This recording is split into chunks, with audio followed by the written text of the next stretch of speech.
Hello, hello, hello, everyone. I'm so excited to have you here. And we're going to do sound check before we get started. I want to make sure that all of you can hear me. So as soon as you come in, put in the chat that you can hear me. And I'm going to put this in the message. All messages are public. I'm going to do a sticky note. If I can figure it out, to set the sticky message. Hi, everybody. Everything's okay. Yay, you can hear me. You can see me. Yippee. Hooray, hooray, hooray, hooray. No computer gremlins right now. So if it gets icky and you start to not hear, it could be your internet. It could be our internet. So if a bunch of people can't, just let us know as we go through and one of our team members will alert me. I tend to get really into my presentation. I'm so excited. Look at all you guys coming in. I just looked to see how many people registered for this and it looks like it was over 4,300. So I think I struck a chord with the topic here. I think this topic is hot. I'm super excited about it and I can't wait to get started and share. So I'm going to go ahead. And if you echo, anybody else hearing an echo? If you're hearing an echo, it could be you. If nobody else is. Hi. Awesome. I don't see anybody else saying they're hearing an echo. So if you're hearing an echo, go for it. Wow. There's already 529 of you in and no echo.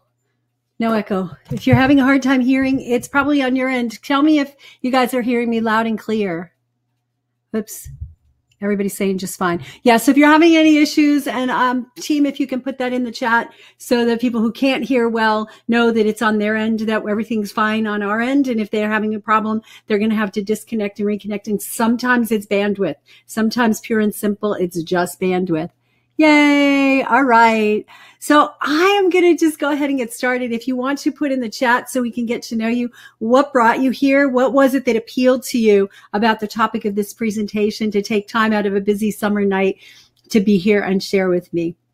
So the way this is going to go is I'm going to share my screen because I created a slide presentation and I will be speaking to you. And then at the end, we'll open up for questions. If you have questions as you go through and you type them in the chat, know that they go by so fast that I can't see them.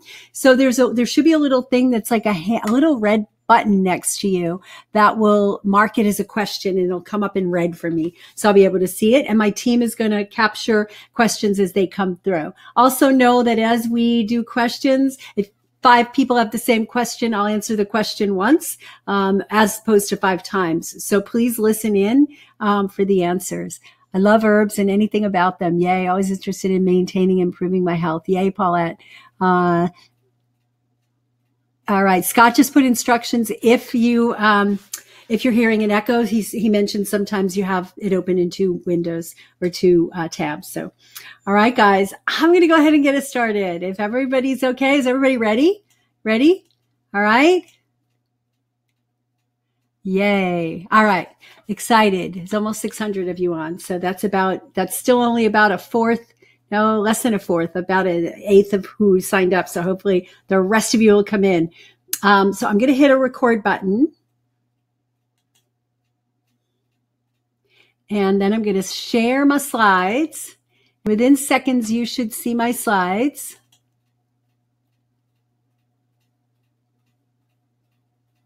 Application window, entire screen. There we go. Oh, that's not good. That's not good. Let me stop that. And give me 1 second. It looks like my second screen that I was projecting it from is having a little issue, and it might have been when I pulled it up and down. So give me a second, and I'm going to unplug and then replug. And I may have to share it in a different way, but that's okay. So start to put your questions in. If you have particular questions about particular herbs or particular health conditions, and that's, I'm going to just see what I can do. And maybe if Scott's listening, he could come up here and try to help me to get this.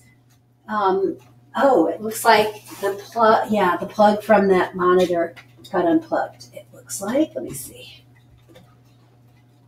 All right, we'll see what that does. That should do it. Yes, okay. And I'm going to try that again. It's entering power save mode. Let me see. Let me just try one more thing. I'm so sorry, guys. I spoke too soon about the lack of tech gremlins. I'm going to stop the slide. And this is not coming on. And this is where I share from. So just check it and see why not. All right. Check all the connections going to the computer and make sure it hits the computer, please. All right. I'm going to stop the recording. I am going. Now you just unplugged my home monitor.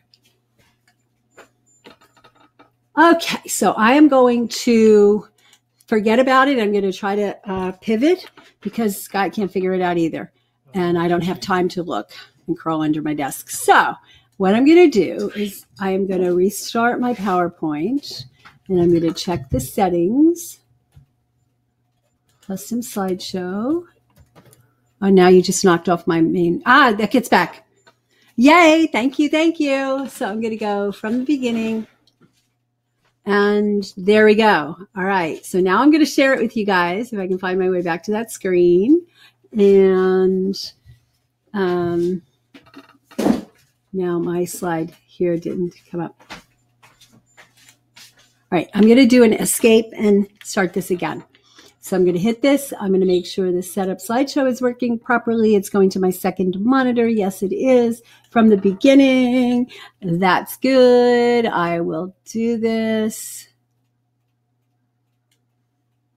And that's good. And I'm going to say start. It started, and I'm going to start it on Webinar Jam. And I just changed the size of it, so I have to redo the size so I can start my recording. Record. Oh, it's still the same size. Perfect. All right. Thank you, Scott. All right. Now you should see my second screen, and you should see it without it flickering. Yes. Go ahead and type in if you're seeing it without it flickering. Yes. All right. Constipation, I see, and ashwagandha, etc.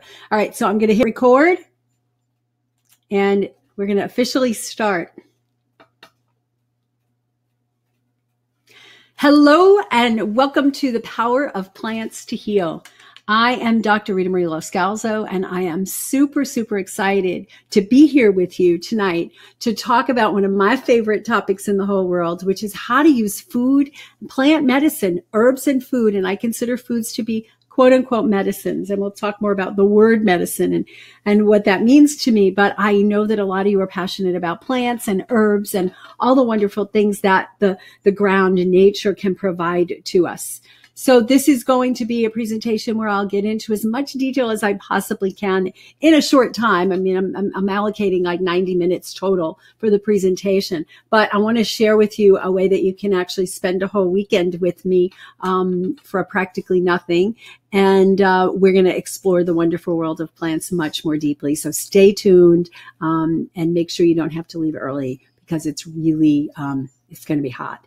So with medicine, the reason I'm so passionate about this, guys, the reason I do these presentations, and I do them a lot because I want to educate the world, the public, you guys who are ready to get something different happening in your life. Medicine is broken the way it's practiced today. Not to say that acute care, urgent care, trauma care, not to say that that isn't working well, but it's the chronic, the everyday stuff that people are dealing with that is just, it's an abysmal failure. And the reason is that in medicine, the Western medicine, the approach is to talk to a person, make what's called a differential diagnosis, and put that person in the box of where you think that quote unquote diagnosis is. They're in a box. And then once somebody's in a box, then there's some limited approaches that we can take to, from a Western medicine perspective, this is, to deal with it. There's a variety of medications, and there's usually the one that's favored and maybe some others that are used in addition. But that's not really the best approach, because what I look at is most of those medications are really just stopping the symptoms. And stopping the symptoms is like pulling the battery out of the smoke detector when it goes off in the middle of the night to warn you that there's something suspicious, to warn you that something might be going wrong. And when we do this in our body by taking medications to suppress the symptoms, the same thing is happening. And the fire continues to burn elsewhere. And worst case is, the whole house burns down. And this has happened to people who have specific symptoms that are hallmarks, that are tip of the iceberg symptoms for things more serious, but it's looked at, oh, you're fine. Here's some medication. Just take this. And the house gets burned down, whether they get cancer or an autoimmune disease or something really serious happens. And I don't want that to happen to you. I don't want that to happen to any of my loved ones. And this is where you end up, right? This is where a lot of people end up if they don't do what's needed to take care of themselves. So I'm going to share with you as much as I can. Like I said, I want to share my philosophy about this and how plants can be used. In this particular presentation, we're talking hormones, we're talking energy, we're talking those day-to-day annoying things sometimes that happen that a lot of times Western medicine doesn't really have an answer for because it's not a disease. And I'll share my process there. But, I teach these webinars all the time. I teach live in-person webinars, seminars all the time. I've got lots of energy, but I wasn't like that back in my 20s. And that's what spurred me in this direction. Back in my 20s, which was back in the 1980s. And a lot of you were, in my 20s was 70s, actually. So it was late 70s, early 80s. I was in my 20s, and that's when my health was falling apart. It's after graduation and getting my first job and living in the fast lane and taking customers out to dinner and getting promotions and really being that hot up and coming in my computer job. And my health fell apart on me because of those things I was doing. At the time, I didn't know that. So I went from doctor to doctor with the sinus problems and the headaches and the gut problems and brain fog. And nobody could help me except to offer me steroid shots, Valium, and ulcer medication. And at that point, I just said, okay, enough's enough. What's really going on with me? And how can you help me? Why can't you help me? Could it be my diet? Because I started to think, maybe all the Coke and the Pepsi and the Dr. Pepper and the black tea, 10 cups a day, and the sugar, the various and sundry things I was eating, the rich desserts, the alcohol, maybe that was playing a toll on me. And I set out to find what the solutions were. And I did, changed careers, and here I am today, passionate about not allowing others to go through that. And maybe you're not in your 20s. Maybe you're in your 30s, 40s, 50s, 60s, 70s, or even 80s. But it's not too late to turn your health around. And this is where the power of plants comes in so strongly. So I look at health, and this is where Western medicine doesn't. It's a continuum. It's not you're well or you're not well. It's not black or white. When you go to the typical Western medicine doctor for your annual whatever you go for, and they run labs, they look at you, and if the lab didn't flag it as abnormal, they say you're fine. But what they are not looking at is the ranges of quote unquote fine. So on the bottom of the barrel, what people usually enter, going into the doctor for is a disease, or at the top, most people don't go to the doctor for that. You're just feeling unstoppable. You're feeling great. But what about the stuff in between? Like Western medicine would lead us to believe that if you're not in disease, you're fine, right? And we can change unstoppable because that's my word, my favorite word for health. But you can change that to you're fine, Mrs. Smith. You're fine. You don't have a disease, but there's all these stages in between. There's imbalance, and usually imbalance happens before the disease. Imbalance in nutrients, imbalance in hormones, imbalance in the way we handle our gut, the gut microbiota, imbalance in neurotransmitters, right? And people have symptoms there. But a lot of times those symptoms are just medicated away like mine were. I didn't have a disease. They told me I didn't have a disease. I just had imbalances. That is not part of Western medicine, which is why I looked for other answers. And then, symptom free. That's what medicine looks at as the ultimate, right? You go from disease, you go to symptom free. You have cancer, we cut it out, we radiate you, we give you chemo, and now you're symptom free, maybe for 5 years, and we'll see how long you last, right? Symptom free is not the ultimate in health. Symptom free just means your leg doesn't hurt badly enough for you to cross the street and walk down the block. But are you living life to the fullest? Are you in balance? Are you feeling balanced emotionally, spiritually, energetically, biochemically, physically, structurally, right? So this is where we come in to help you, where my team and I and other people who are into more of a functional medicine, functional nutrition, herbs, foods as medicine, integrative kind of an approach to health. Because I want to get you not just to balanced. If you want, I want to be able to help you to get to unstoppable. But you can't go from disease to unstoppable in one fell swoop, right? We've got to take you there. And that's where a lot of these plants come in to be able to help you there while you're changing the diet, the lifestyle, the environment.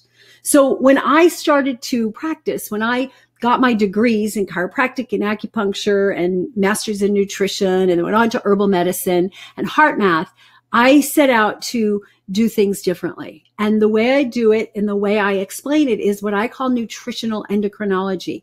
And nutritional endocrinology is dealing with hormone balance. And we're going to talk more about that a little bit later as we approach how plants and foods and herbs and spices in your own medicine cabinet can help you and support you along the way. So it's nutritional endocrinology. And the word nutritional, it means anything that we do to nourish the body.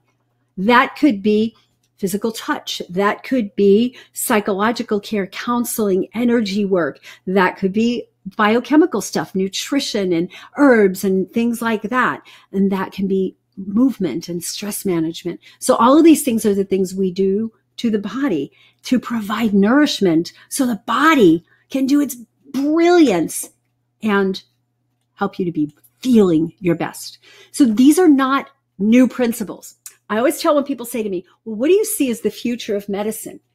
I see the future of medicine is us integrating the past and then taking some of the technological advances that we've made and using them judiciously, not carelessly, judiciously to help us to see what's going on in the body so we could help use these old tools to get better and new results. So Hippocrates has said, let food be thy medicine and medicine be thy food. Someone recently debunked that he didn't really say that. He said something like that. Let's just say Hippocrates, the father of medicine, thought that we should be using food as medicine. And this ancient Ayurvedic proverb, which I've seen a lot of places, I first found out about it from my older son, who was at a macrobiotic restaurant in town. And he took a picture of it. And he says, Mom, this is perfect. This is exactly what you talk about. When the food is correct, medicine is of no need. When the food is incorrect, medicine is of no use, right? So yeah, we try to apply, this drug or that drug to shift symptoms, but it's really not affecting the body on a deep level. And again, we could use the word food to mean all the wonderful plants that nature has given us, but it's also the environment, the thoughts, the relationships, and everything else is food for our body. So in order for you to be at your optimal, to be unstoppable, and type in there if you want to be unstoppable or balanced is okay, or you just want to get out of pain. And that's okay. Wherever you are right now, just moving a step up is going to be great. And when you get to that step, then you can explore, do you want to go to the next and the next? So I would love to hear you type into the chat, like, where do you want to be? Okay. So plant-based, these are foods that come from the ground. There's way more than this. It's just a nice collection of different colors. The plant foods have medicinal value. They have medicinal value and they've been used for centuries to help heal. Yes. Unstoppable. Yes. Unstoppable. I want to be balanced. Great. That's awesome. And wherever you are, unbalanced may be great. And it feels like it's a huge mountain, right? If you're just starting to walk and you step out, you're not going to climb that tallest mountain, but maybe you'll climb that little hill or you'll walk to your mailbox. Yes. Okay. So unstoppable and pain-free. Well, when you're in unstoppable, you are pain-free. Generally. There may be some acute, temporary stuff. All right. So how do we do this? So for now, after all that crud I went through in my 20s and all the yo-yo dieting, I've shifted, and now I'm in my 60s. I'm 63. I feel like I'm in my 20s, and I'm full of energy. And I really, really, really wanted to share this with you, because wherever you are, it's possible. Yes, I started in my mid to late 20s to shift, and some of you are there. But others of you who are older, I have seen it happen.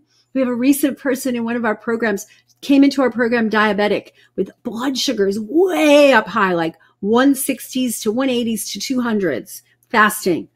And she started our program, and now a month in, or less than a month in, her blood sugars are in the 80s. She's not on any medication.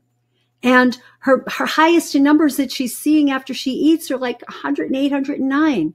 It can happen. Your body can reverse this stuff, but you have to identify the cause. And that's sometimes the hardest part. Where is the imbalance lying?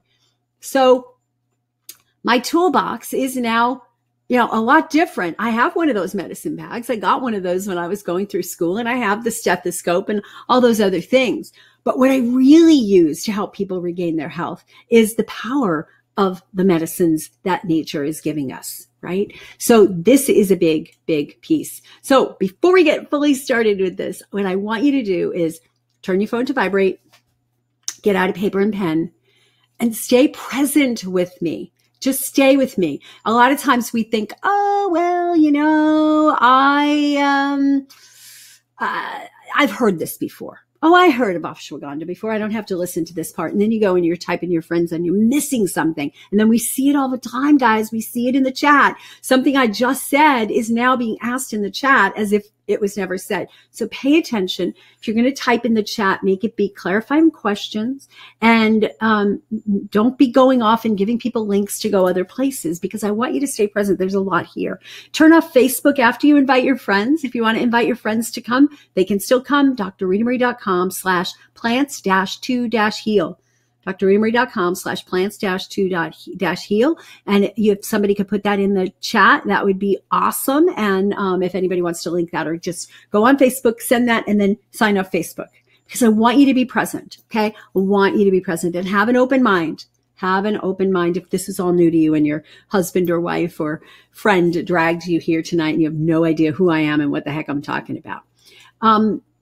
And here's the thing, when you stay into the end, I have a really, really, really cool bonus. It's a chart we put together that links up the different foods and herbs with the different body systems. And it's not a this for that approach like in medicine with, you have this diagnosis. No, it's like, what are some of the things that can be used to balance various systems? And I'm going to give that to you at the end. But I want you to know that before we start, that this is not medicine. I'm not giving you medical advice. What I'm doing is providing you with information to help you, and education to help you make decisions about your own health. Because the bottom line is, we are responsible for our own health. I'm not responsible for you. Your doctor's not responsible for you. You're responsible for you. And you go to doctors, practitioners, health coaches, nurse practitioners, whoever, to get advice, to get education. But it's not meant to replace a one-on-one relationship with a qualified healthcare professional. Okay. So with that said, I believe we all need to be empowered to take charge of our own health. I want you to not need me anymore. And it may take a while of me taking what's in my head and my experience to help you and to uncover things. But I want you to not need me anymore. I want to live in a world where the only time we go to doctors is when we fall off roofs and we have car accidents and we break bones. Because that's what's good. That's what they're good for. That's what they're great for. But this chronic stuff, it's a result of not eating and living in accordance with your genetic blueprint that helps maximize your genetic blueprint. Okay. So that's where I want us to be. So I want us to talk about, this is just what I said in the intro, in the emails that I said, which obviously struck a chord. We're going to look at the link between your food and hormones. We're going to look at how do you use common everyday foods to balance that. And I'll show you a couple of maybe herbs and foods that you may not have heard of that are not everyday foods, but most of them are going to be everyday foods. The top foods and herbs that you use for energy and how you can incorporate them into your place, into your food plan. I want to talk about paleo and keto because it's all the rage right now and how there are some wonderful things about them. But if you don't do it right, it can be dangerous. I want to also talk about how do you actually do a diet that's centered on plants. I'm not saying you have to be 100% on plants. Very few people actually achieve that. But there are ways to make your plant-based diet balanced. A lot of people who do 100% plant-based diet don't actually get the results they want because they're not doing it according to what their body needs. The balance of macro and micronutrients is not there. So I'm going to talk a little bit about that and share with you how you can go deeper with that. And I want to help you on the starting point to determine the best diet for you because there's no best diet for everybody. The whole myth of diet religions, diet dogma is myth. There's no one perfect diet that every human should eat every day, no matter what season it is, no matter where they live. And I want to help you to know how you can figure that out for you. Right. Hormones, the master control system. We think about the endocrine system. The endocrine system is the hormonal system.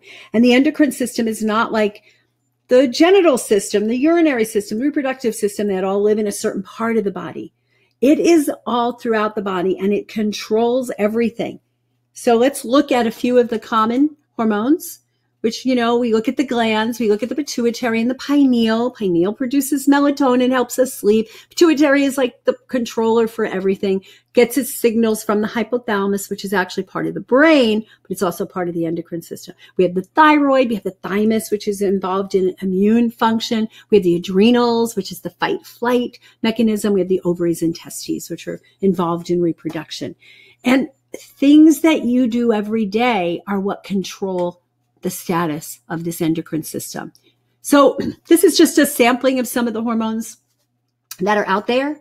And they're not, that's not all of them by any stretch, but there's a lot of hormones you've never heard of. Maybe, I'm sure you've heard of insulin, estrogen, progesterone, testosterone, thyroid, maybe cortisol, maybe leptin. And if you nursed, you probably heard of prolactin. You probably have heard of oxytocin because it's all the rage now, the love hormone.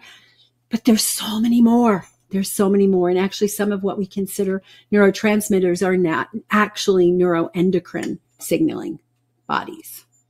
So let's talk about what hormones control. And then we're going to get into the herbs, I promise. But I want you to understand how far reaching the study of hormones is and the endocrine system and nutritional endocrinology.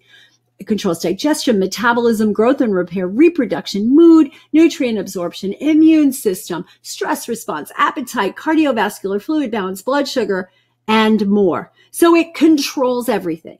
Hormones control everything. But here's the thing that I want you to feel empowered by. Everything controls hormones. These are the things that actually control the status of your hormones. Your nutrient status, the foods you eat, your stress level, the environment, your digestion, your sleep, and the interactions with other hormones. So the good news is your hormones might be out of balance and there are things you can do about it. And just because you haven't till now means that it doesn't mean that you can't. It just means you haven't found the right combination of factors. Maybe you just focused on nutrients and you took a bunch. Maybe you just focused on bioidentical hormones or herbs to get yourself in balance. But this is the big picture, guys. We have to look at the whole thing. And it's very empowering because there's a lot of things that cause symptoms of hormone imbalance. So let's just throw out a few symptoms of hormone imbalance because it's not just infertility and PMS and hot flashes and low sex drive. Those are symptoms of reproductive hormones, but that's where everybody's mind goes, right? We all go to the bedroom when we think of hormones. But your metabolic rate, how well you gain or lose weight. People are too thin or too overweight despite what they're eating. Probably have a thyroid issue going on. People who are in stress mode all the time. The adrenals affect so many other hormones.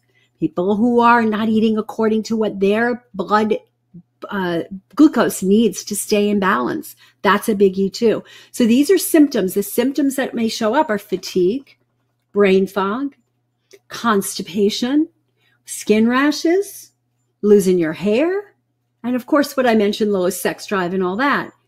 But the thing is, those symptoms are oftentimes just the tip of the iceberg. We don't see what's below it. Yeah, you're fatigued. It could be some really serious imbalance brewing. And that's where I want you to get educated to be able to take charge of this yourself. We're going to start with some of the plants today that you can just start to incorporate into your regular regime. Because we really need to stop with the Band-Aid approach. Stop with the Band-Aids, right? Taking a drug for migraines is not helping to get to the root cause of your migraines. And when people ask me from a functional medicine nutrition standpoint, what herb should I take for migraines? What's the best food for Crohn's disease? My answer is this. It depends. It depends. What does it depend on? It depends on what the cause of the migraines are. In Chinese medicine, headaches have this long list of things. It could be the liver, it could be heat, it could be a large intestine problem. There's so many underlying causes, and you need to learn how to systematically get to the root cause or work with a practitioner who can help you to get to the root cause. So I'm going to start with something that's really important and is often overlooked, is the influence of the liver on hormones. So the liver has a lot of roles. I just listed 7 of them here, right? 7's a nice number. I listed 7 of them, but there's more, and there's more ways that your liver influences your hormones. So we're going to talk tonight about some of those herbs that we can start to incorporate as foods, as medicines, and as spices even, and in helping you to get some balance going on in your liver. And because the liver eliminates estrogen. So when we have estrogen used up, whether it's, it's high during the middle of the cycle and has to be eliminated at the end, the liver is what conjugates it with other things to make it less harmful and eliminate it. But in the process, it produces some harmful metabolites that many people are not testing. Many doctors aren't testing for. So that's what, if the liver's not working properly, it's not going to properly metabolize the estrogens.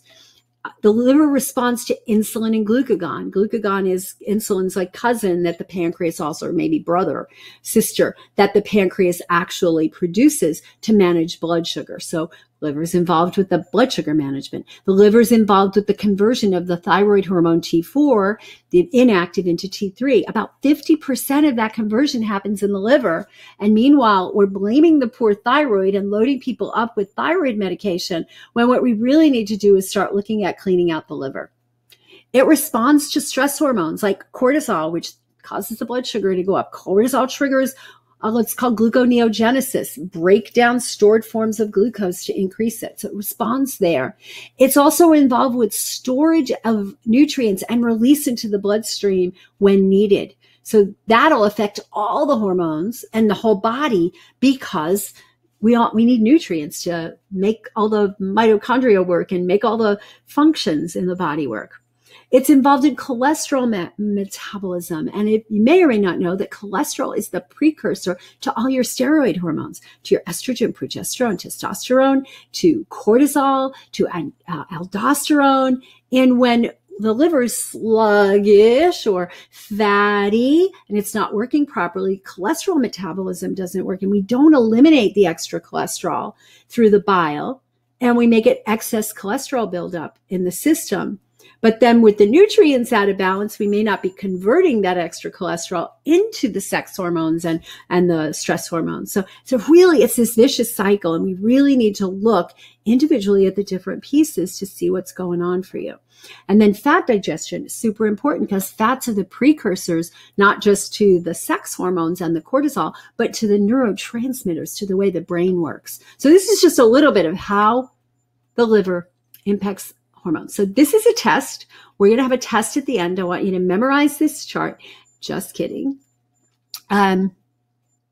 So this is actually the pathways in the liver. There's a phase 1 and a phase 2 detox system, right? And all of these, there's different pathways within there, for lack of a better thing to say. And a lot of these are influenced by your genes. When we look at our genetic reports, our genetic SNPs, we may have weaknesses potentially in some of these pathways. And guess what? Those pathway weaknesses are not going to be a problem if we live in a pristine world with no stress and eat great food.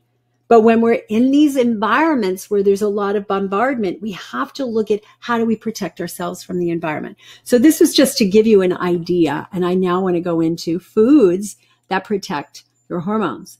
And what we're going to look at is foods that support the liver and foods that directly influence the hormones. And you'll see by this chart, there's a lot of herbs, a lot of those really beautiful, colorful herbs. There's also the brassica family, daikon, which is, I think it's part of the brassica family, and some sprouts. Those are some of the foods. They're just pictures to show you that there's a lot of really yummy and delicious foods that support you. These foods not only nourish your hormones, they generate energy in the body. So when we have plenty of the chlorophyll containing foods and some of the colorful vegetables with the flavonoids and carotenoids, that's when we really can get our bodies together. But the majority of folks, you may not be one of them, but are waking up in the morning and they're having toast or bagel or a croissant, or even worse, or cereal with some coffee and orange juice. Not a whole lot of nutrition to start the day, and actually can create blood sugar imbalances throughout the day. So we're going to look at some of these foods. So here's a list. And at the end, I'll tell you how you can get a copy of all these slides. I'm going to give it to you as part of another avenue for you to follow through. But hormone balancing, energizing herbs that easily work into your day. Somebody asked about ashwagandha. Ashwagandha is amazing for the thyroid gland. It's amazing for the liver. It's amazing for the adrenals. But somebody asked, can it cause depression? Here's what I'm going to say to that. Anything can cause anything in any given person. So there's no herb or food that's 100% safe for everybody. And so what you want to learn to do is to test yourself. And so my recommendation when you're using herbs and foods as medicines, right, is to start with small amounts. You get powders or liquid forms that you can start with drop doses and gradually increase to see how you respond. Sure, there could be a possibility of someone having depression from ashwagandha or from anything for that matter. So ashwagandha is an Ayurvedic herb. It's not one of the common herbs that most people have in their medicine cabinet, but it's one that a lot of people should have in their medicine cabinet. Licorice, same thing. There's licorice candy that you can buy at the health food store or the regular stores, but that's not the same. They do sometimes use real licorice in there, but real licorice is a very powerful herb and should be used with caution. That you can use licorice tea, but if you have high blood pressure, just be careful. I'm sensitive to licorice if I drink too much because I love it, and I may just drink tea cup after cup and my ankles swell, which is for me the indication that, I've got to take my blood pressure, and it makes my blood pressure go up. It's a common response because of the way it affects the adrenals and the production of aldosterone. And it's rare that somebody's as sensitive as that. For me, I haven't yet found if I have a gene that predisposes me there. But if you have a tendency to high blood pressure, just be careful with licorice. It can be very great and very energizing and good for the adrenal hormones as well. Mint, common everyday mint. Really a supportive thing. You can throw mint into smoothies. You can make mint chocolate ice cream, a good healthy chocolate ice cream. You can make mint chocolate milk. I used to do that for my son, and I used to put broccoli and kale and all this stuff, and I'd make him this chocolate milk with raw cacao and almond milk, and I put mint in there or whatever kind of milk. And his brother told him that I was putting vegetables in there. Then he stopped drinking it. But before that, he was drinking it. Mint, he loves mint. I love mint. So that could be a good one too.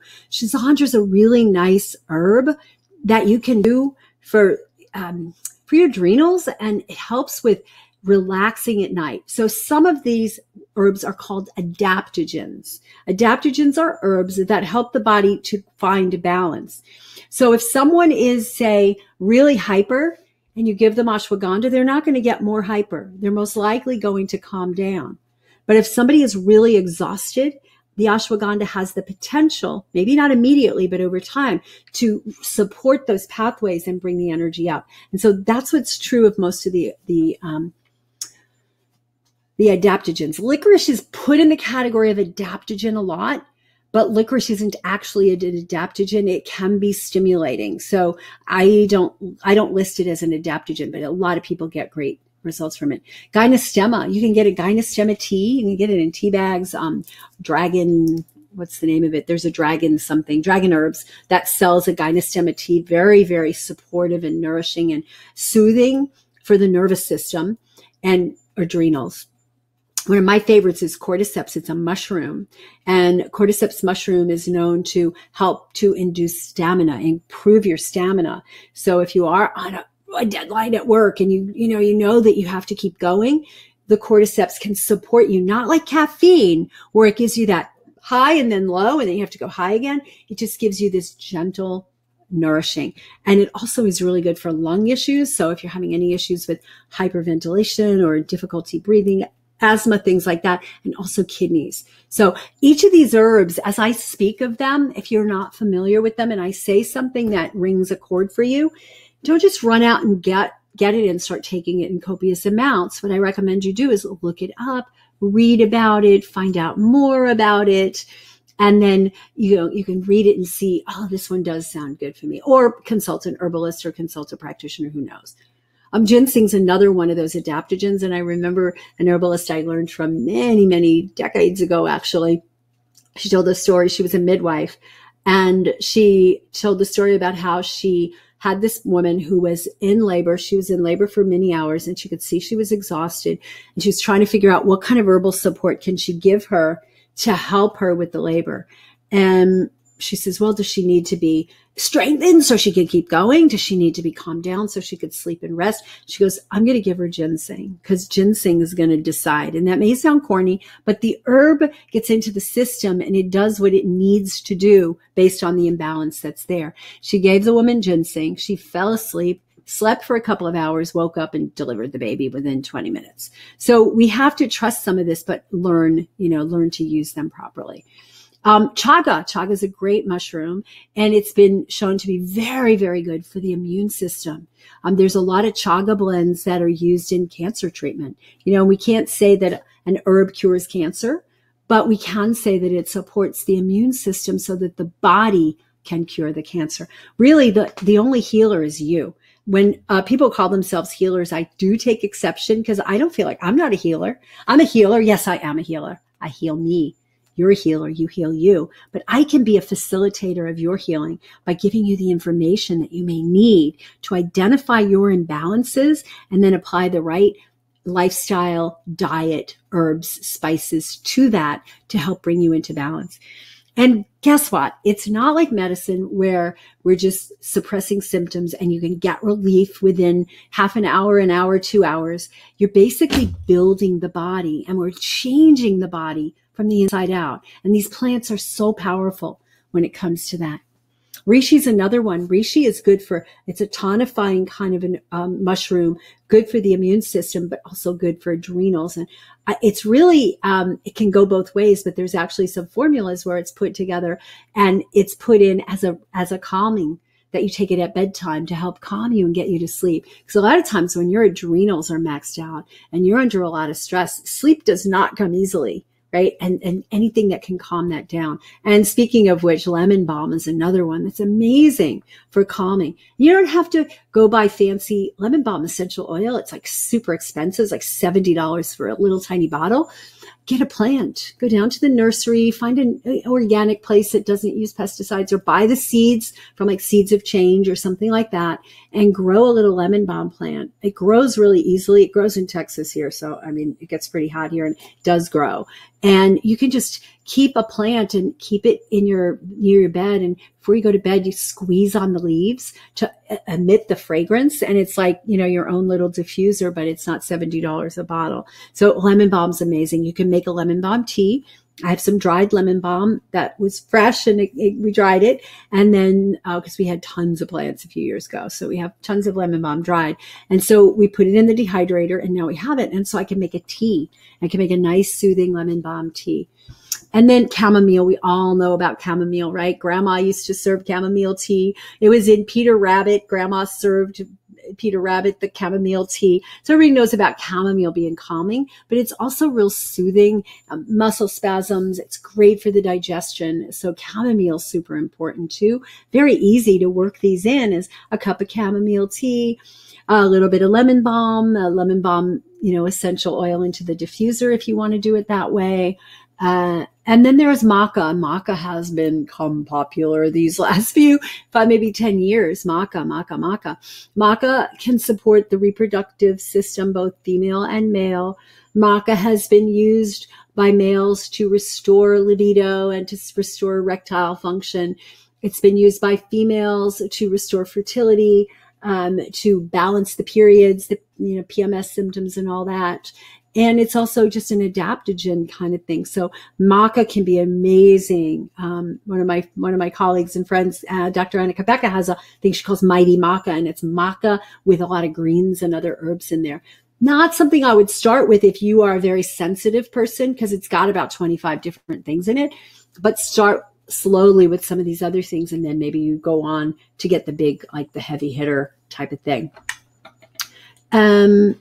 What else do we have? These are some of my top foods for balancing hormones. So when I put mushrooms, it's not just your reishi and chaga and cordyceps and all that, but your everyday mushrooms. Well, shiitake are way high up on the medicinal mushroom scale. You can get them in most any supermarket or grocery store. But the mushrooms have been found to help with cardiac function, to help with the immune system. They're just an amazing category of foods. Seeds, there's different kinds of seeds, and we could talk about the way they affect hormones. Turmeric affects hormones, especially affects the liver, but it has other ways that it affects hormones. Black cumin seed, not the regular cumin seed that you get that's brownish, but the black, it has this really strong and powerful taste.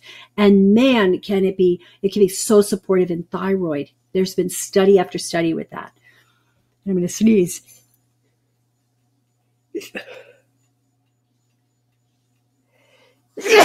Sorry about that. All right. Leafy greens every day, right? Leafy greens and sprouts and brassicas. These are all like top foods. Are they the top foods? Not necessarily for you. Maybe you're sensitive to mushrooms and can't eat them. Maybe you can't take turmeric because of one of your detox pathways doesn't break it down. There's a lot of reasons. So it doesn't mean you should go out and get all of these 7 foods. But there's some pictures of mushrooms, right? There's all kinds of them. The one up at the top is the cordyceps. It looks like caterpillars. And originally that's the only way you got it. It grew inside the caterpillar. And then, the mushroom was there. So it really, not something that you're going to get a lot of, but they've learned how to produce that in the lab, like with spores, and then to produce it in different kinds of what's mediums. But if you look at the picture down below, that almost looks like the show I did today. For those of you who are on it, you could see the enoki mushrooms. You could see the portobello mushrooms. We actually ate a lot of the mushrooms that we showed in that show this afternoon. The big portobellos, the shiitakes, so these are all really, really good. And they're really good for something called aromatase. People have excess aromatase, an enzyme, and it causes them to overconvert testosterone to estrogen, which can lead to estrogen dominance in women, which can be problematic and, very risky for breast cancer. But also in men, especially older men, as they start to go through what we call andropause. Women go through menopause. Go figure, they're not men, right? But men go through andropause. And they lose their sex drive, they lose their motivation. A lot of it is because this aromatase enzyme starts to overact. And it overconverts their testosterone to estrogen, which makes it so if your guys are listening and you're thinking, oh, my testosterone's low, doctor wants to put me on testosterone, get a really detailed test called the Dutch test, which will test all those metabolites. Because if you're converting testosterone into estrogen, you don't want to take more of it.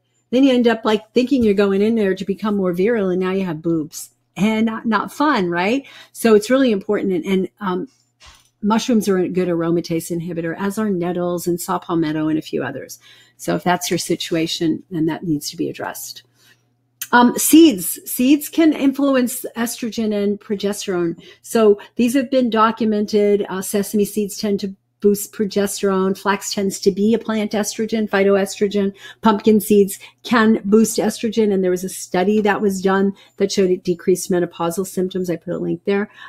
Sunflower helps to boost progesterone. Chia is omega-3 fats, and that's important for all of your hormones. And hemp is important for omega-3 fats, and GLA, gamma-linoleic acid, and protein. So I work at incorporating a variety of these herbs and spices and foods into my diet on a daily basis. My favorite way to get them in is, guess what? It's smoothies and drinks.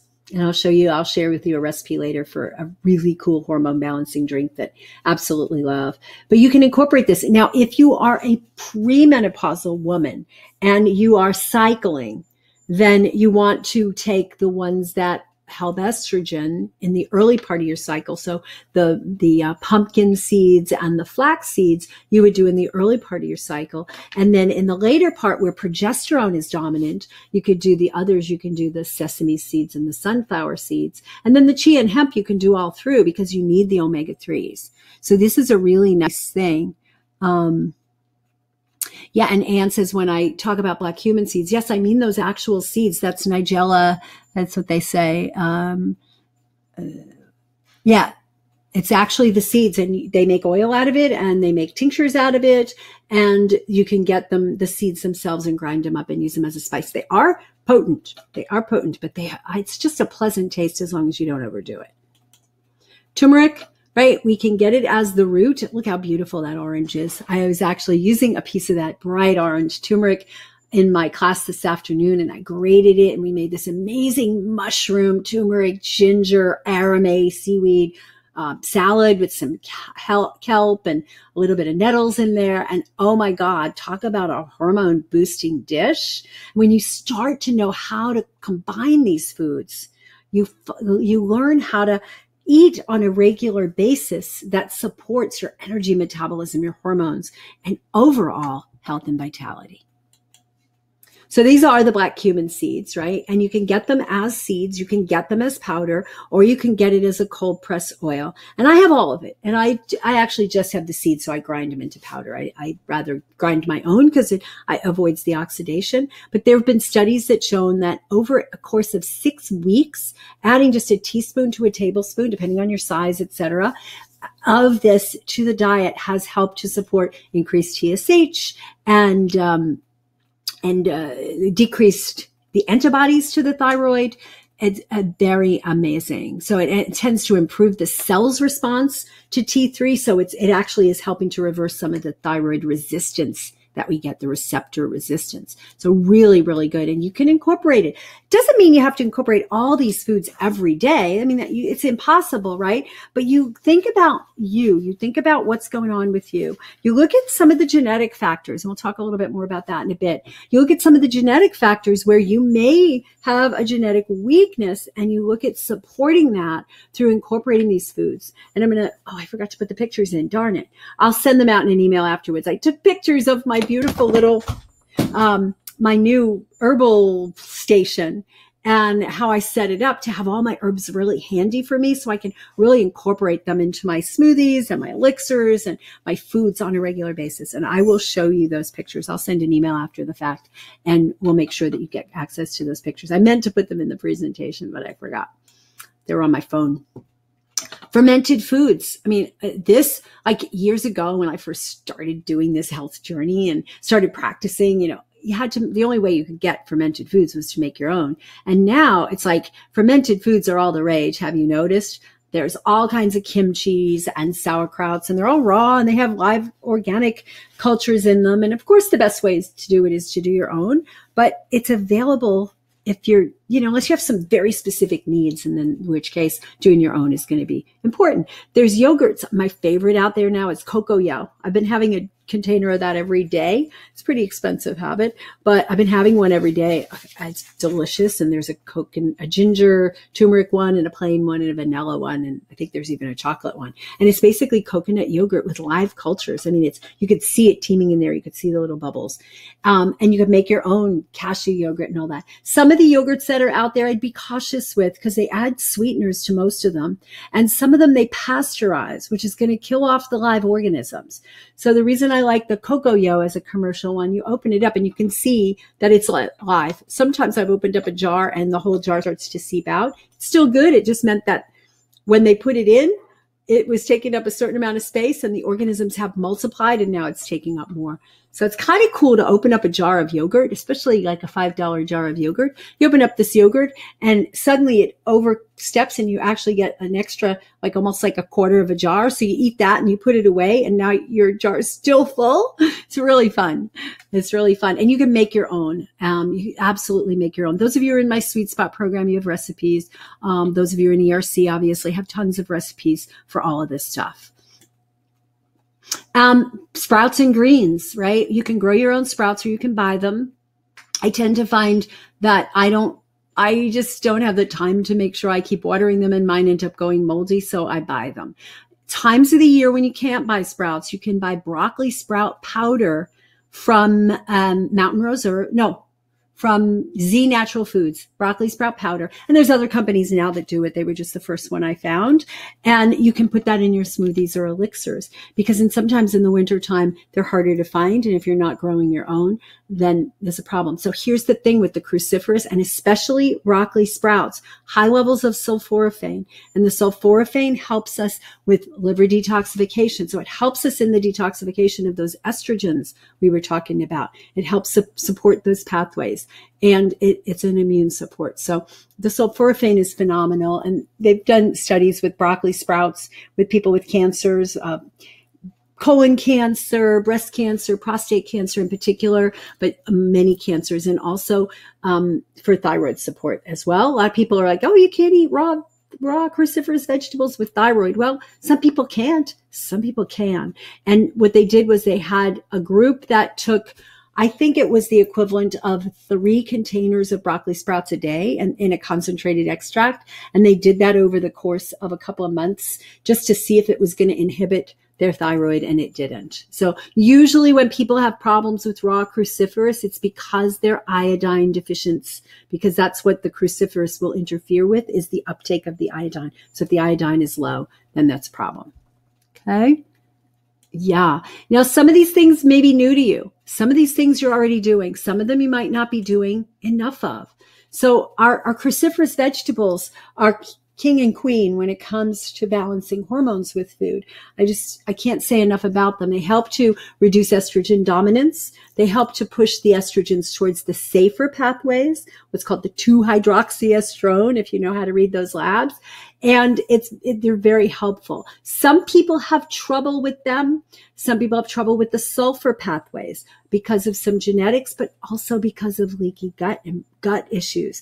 So if you're having problems with a particular class of foods or several classes of foods, it's not usually the food's fault. It's your body's interaction with the food. And you want to be able to improve that. So if you have problems with oxalates, it may be a microbiome thing and you don't have enough of the Oxalobacter sporogenes, I think is what it's called, but you may not have enough bifidobacter to feed that organism. So it's a complicated process to figure it out. But once you figure out what works for you and what doesn't, and you start to heal it, then you expand the amount of food that you can eat.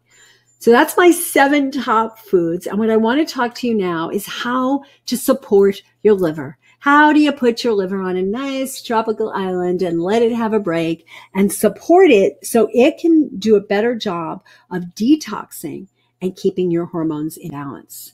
Are you ready for a few herbs related to the liver? Artichoke leaf. Now, we eat the heart, right? That's the inner part here, right here. But the leaves, that's the part that has the medicine. You can eat the artichoke. There's lots of good stuff there. And when I say leaves, I don't mean eating these tough ones. I mean eating the tender leaves. You can get them fresh.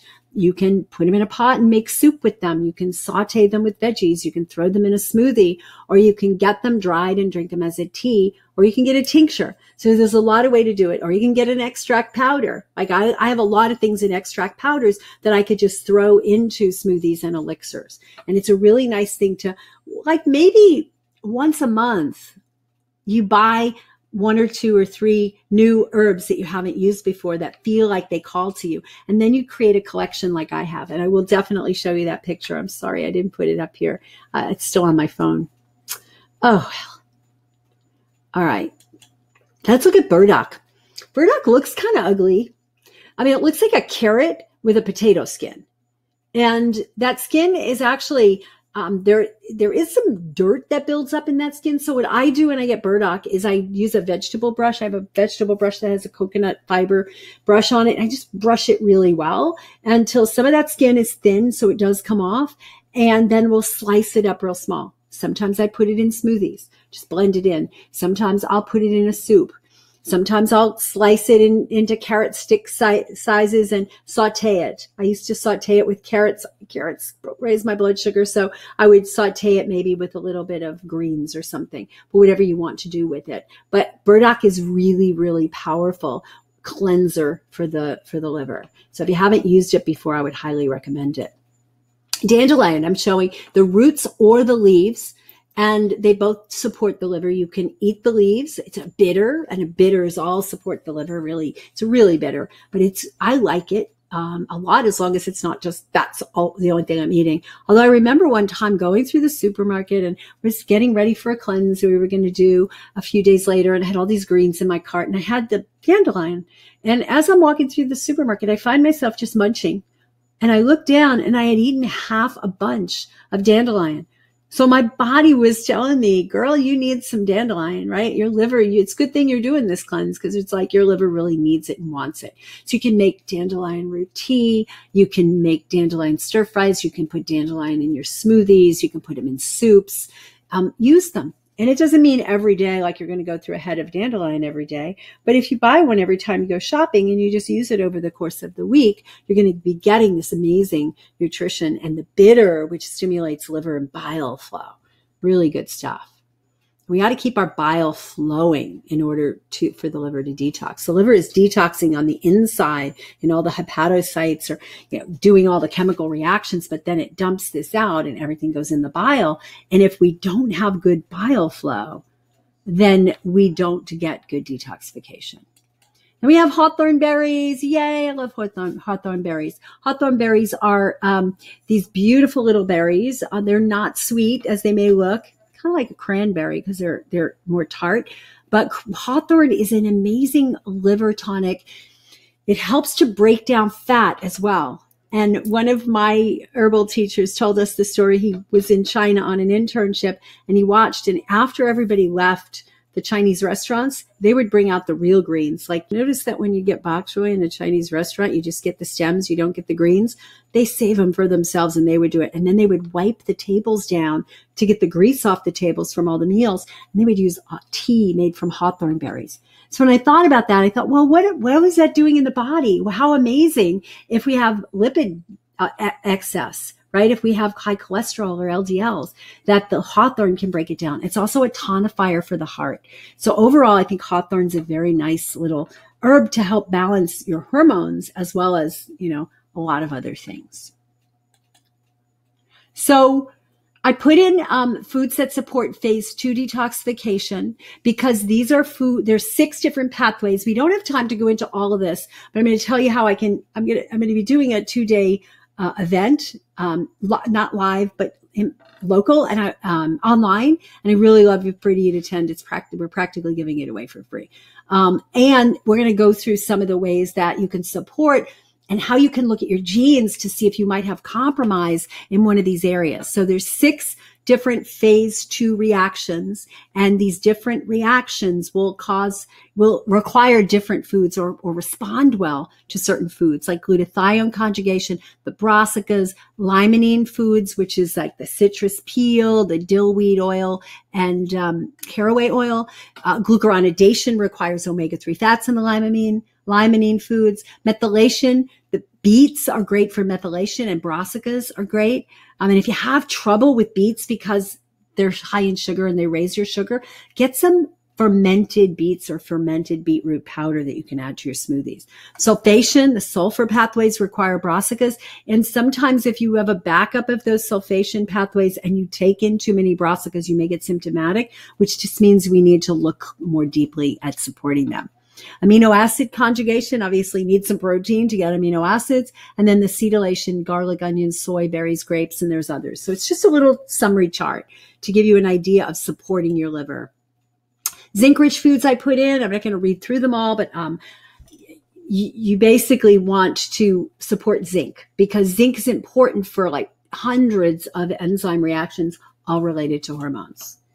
So people say, what should I eat? I'm confused. There's so many, food religions out there. So there's paleo. People are saying paleo, but look at what our Paleolithic ancestors look like. Look at what we look like now.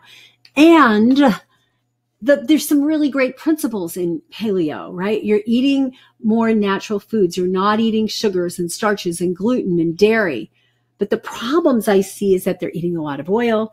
They're using a lot of meat at every meal. And come on, guys, Paleolithic people didn't eat meat at every meal. They ate it every few weeks when they caught it, and then they went back to foraging for veggies. And there's definitely not enough veggies in the way most people eat. And that's kind of a typical paleo kind of meal. Lots of meat with some veggies. Ketogenic, we're hearing all about that, right? Ketogenic's great because it controls blood sugar and decreases insulin and improves the function of your mitochondria, which make your energy, and seizure control. And that's where it first started to be used therapeutically. Improves memory, mental function in many people, not necessarily in all, but also done right, not done the way most people are doing it or teaching it. And it can help with gut problems. But when you look up what's a typical keto, that's a typical keto breakfast. Bacon and eggs with a little tiny bit of greens there. Come on. That's not a healthy breakfast. I'm sorry. Bacon and eggs. It's like, seriously? And that's a fried egg. And that's oxidized cholesterol. And that's whatever garbage is in the bacon. And some of the bacons are organic and they don't have nitrites and all that. But it's just not the abundance of what we should be eating. So the dark side of keto and paleo is that there's too much meat. There's too much oil. There's too much lard and tallow. They're touting those as great. Don't take away the flesh of the animal. Just eat the fat. It doesn't even make sense. Maybe short-term solution, but not long-term. And if we look at Paleolithic, they didn't have access to machinery to separate out the fat from the food. They just ate the food. They ate the animal all the way through. They ate the intestines, which contained all the vegetation. They ate everything. They didn't just say, well, we're just going to eat the oil. It doesn't even make sense to me. We got to have more vegetables. We need antioxidants. We need vitamins and we need minerals. And that's one of the things that is the downside. A lot of people are using way too much caffeine. They're the bulletproof coffee stuff. And that's just not feasible for many, many people, especially people who have certain genetic profiles. And then it's acid forming, which puts a strain on the kidneys. And oftentimes with keto and paleo, there's just too much protein. It's too much of a protein load, especially an animal protein load, which is very acidic and puts stress on the kidneys. Now, I'm not saying everybody has to go completely plant-based to be healthy. I'm just saying there's ways to balance these approaches, right? Because plant-based isn't necessarily the answer. Like there's a lot of junk. There's Fritos. They're plant-based. So we want to be cautious about that. So who needs to do a more plant-based diet or a plant-centered diet? Mostly plants, if not 100%. People with a gene called ApoE44. People with a gene called ApoE4 need to get close if it's a 4-3. But 4-4, definitely studies show that we need a plant-based diet. A history of heart disease with elevated LDLs, VLDAs, and something called lipoprotein a. People with elevated C-reactive protein, inflammation, certain stages of cancer, and certain kidney conditions that do better on a plant-based diet. So the problem is that a lot of plant-based diets are just not healthy. White rice, white flour pizza with some kind of fake soy cheese or something on it. And this is probably reasonable. It has some sprouts and some greens, but it doesn't have a lot of green leafies. In contrast to how do you do it right? How do you do paleo? and keto right? How do you do plant-based right? Well, less meat, more plants, right? We don't have to worry about less meat on a plant-based diet. Most people don't eat much, if any, meat on a plant-based diet, but more plants, the low glycemic, the green, the rainbow colors, right? Whole foods, plant-based, unheated fats. So good fats like avocado and coconut and hemp seeds and chia seeds and pumpkin seeds and sprouted nuts and seeds of all kinds, depending on your body. If you have no gallbladder and you don't tolerate fat, we got to work on why. We got to work on the root cause of that. And in the meantime, go low on the fats, but not heated, because heated fats cause oxidation, not oil, because oils are fractured. They don't have everything there.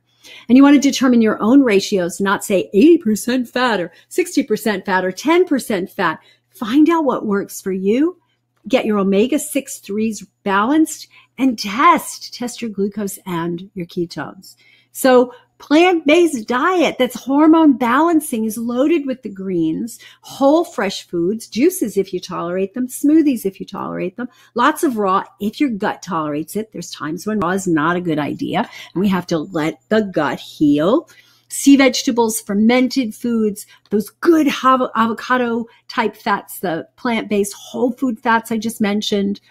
When you do starchy foods, it should be non-gluten, because there's been lots of studies that show an interaction with gluten and the hormonal systems.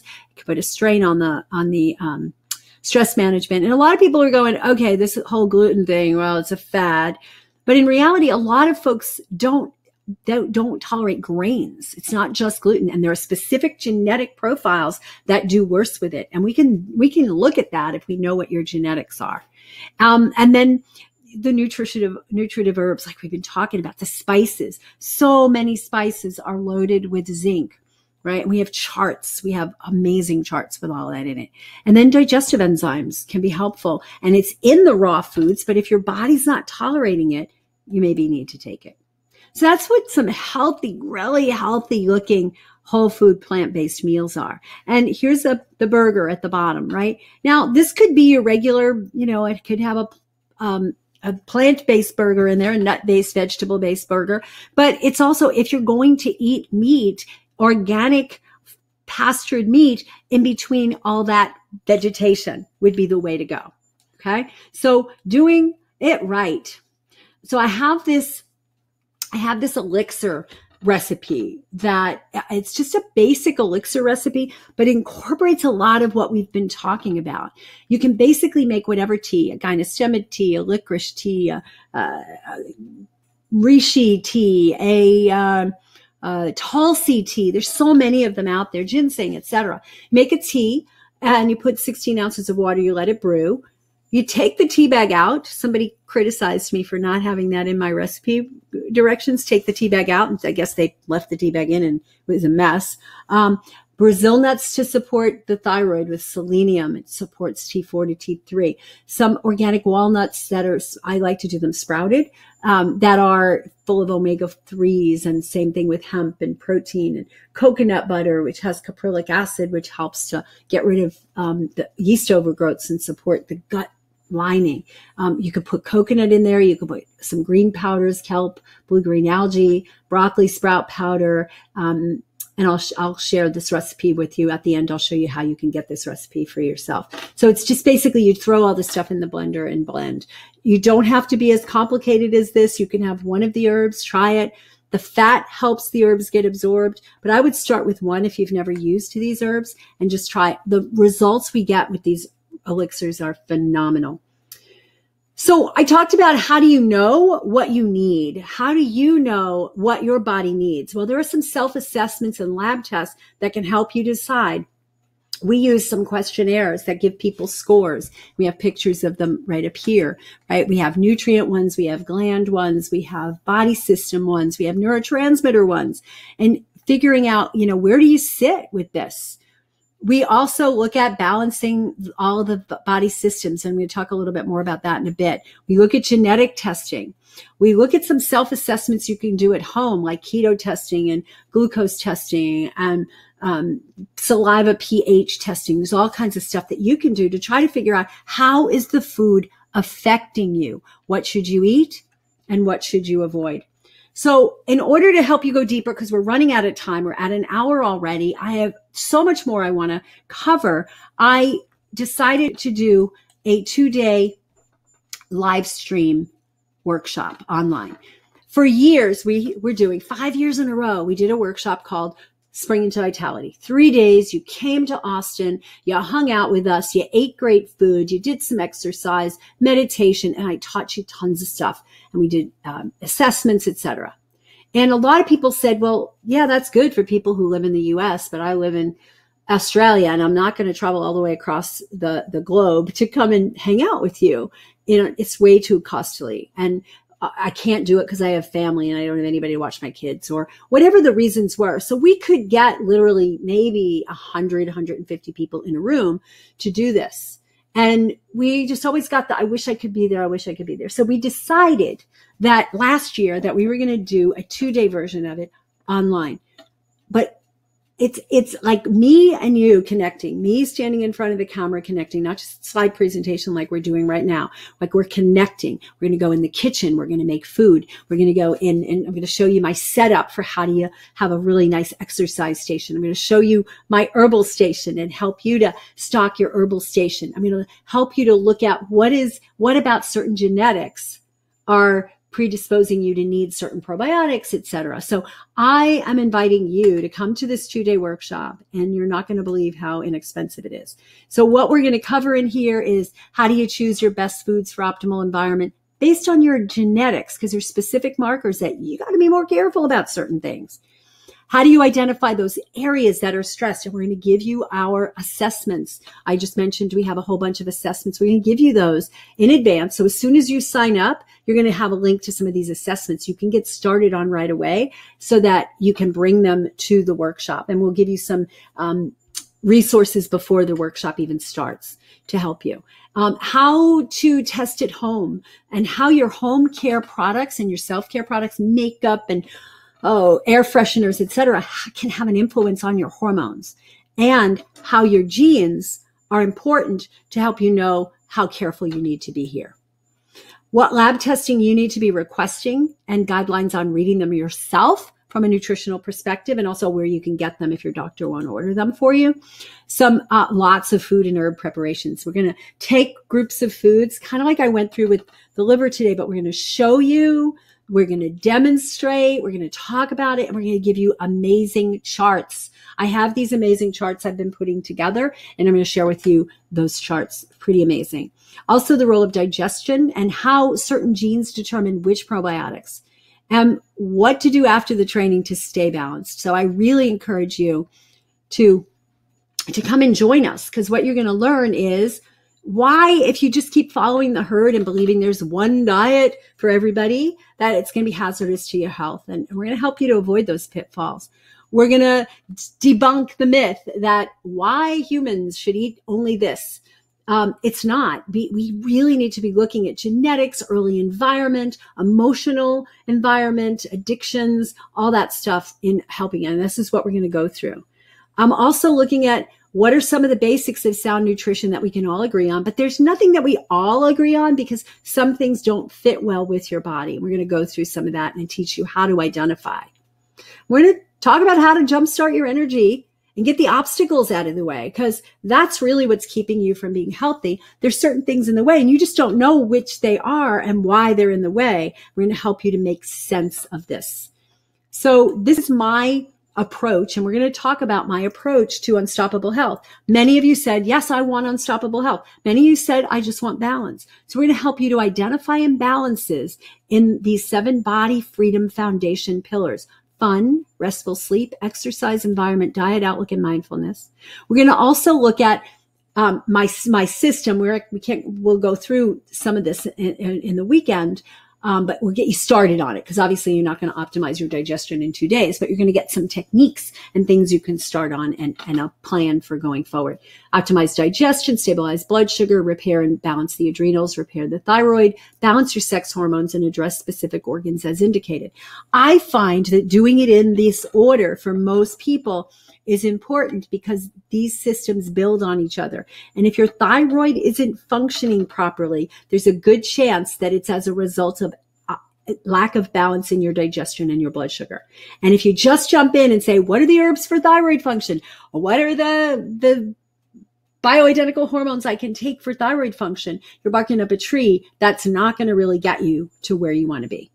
So everything changes when you apply this to your health. You get balanced, you feel good, and you're on that path. So wherever you are on the path, I want you to be able to move a step up, stay there, synchronize, move up, move up, move up until you get to that point of unstoppable.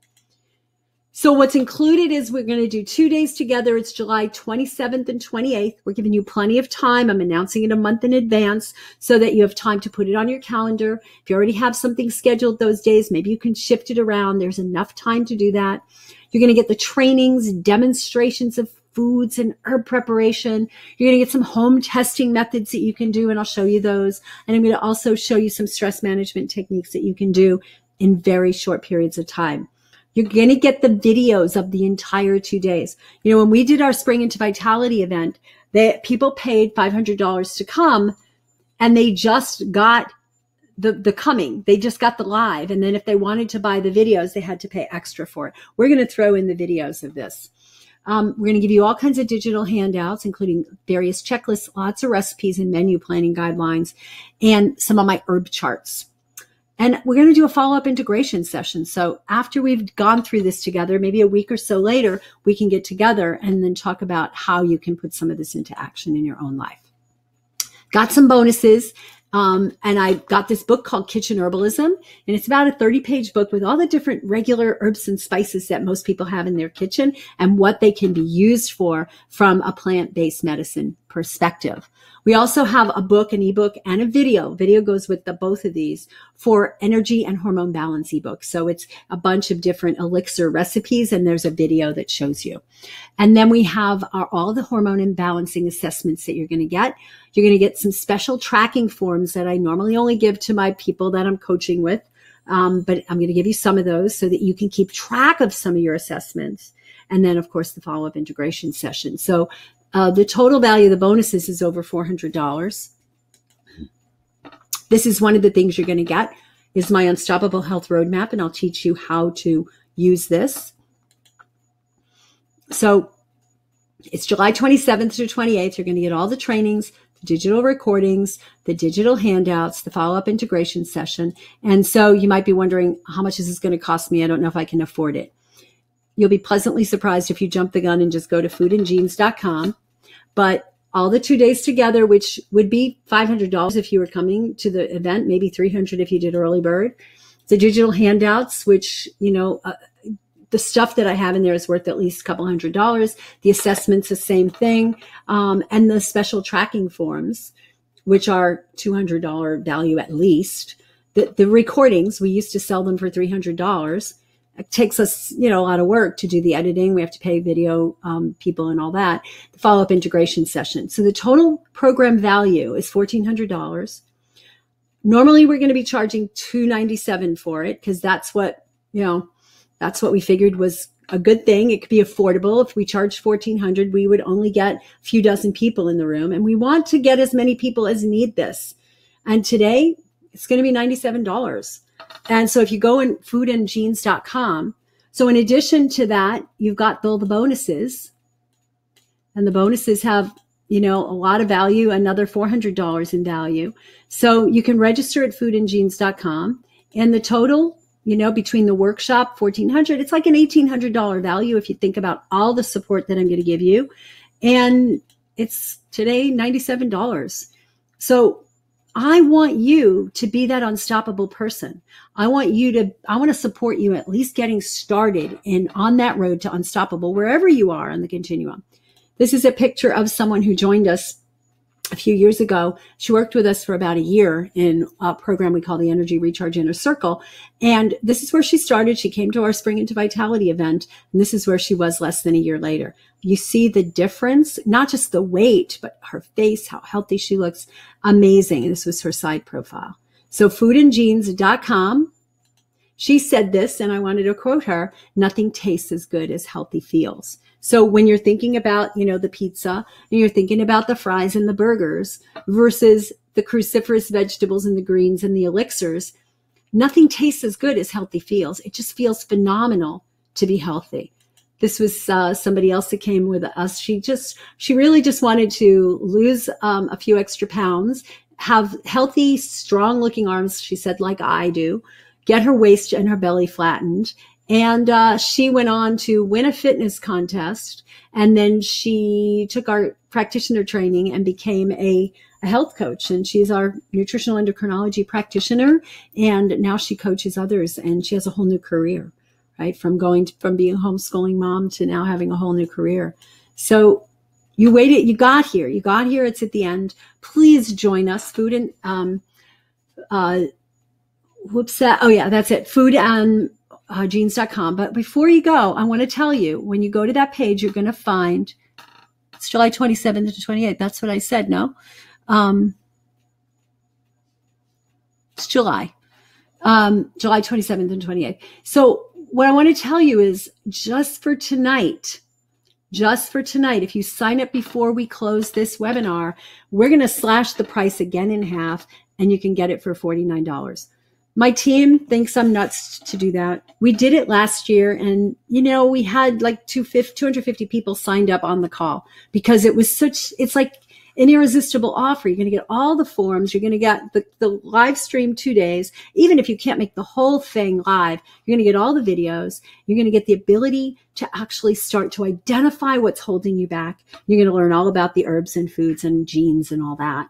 So I highly recommend that you go there for $49 just for tonight. And just for tonight, because you're here and you came live and you're staying to the end, I'm giving you this amazing chart. It's a food system chart, and it's basically got lists of the different body systems across the top, and then herbs down for what herbs and what foods actually support you in those systems. So you can get that from Food System Chart, drritamarie.com/food system chart, no spaces, no dashes. So I highly recommend, Awesome. Yeah. So somebody mentioned sending a transcript. We're not doing a transcript of this presentation. We will offer you the recording and the slides. The slides, if you sign up for the workshop, one of the bonuses that I will add as an extra is the slides to this presentation, which has some really good charts. That'll help you get started even before the webinar comes, and we'll give you the recording. So no worries. We don't do transcripts of these.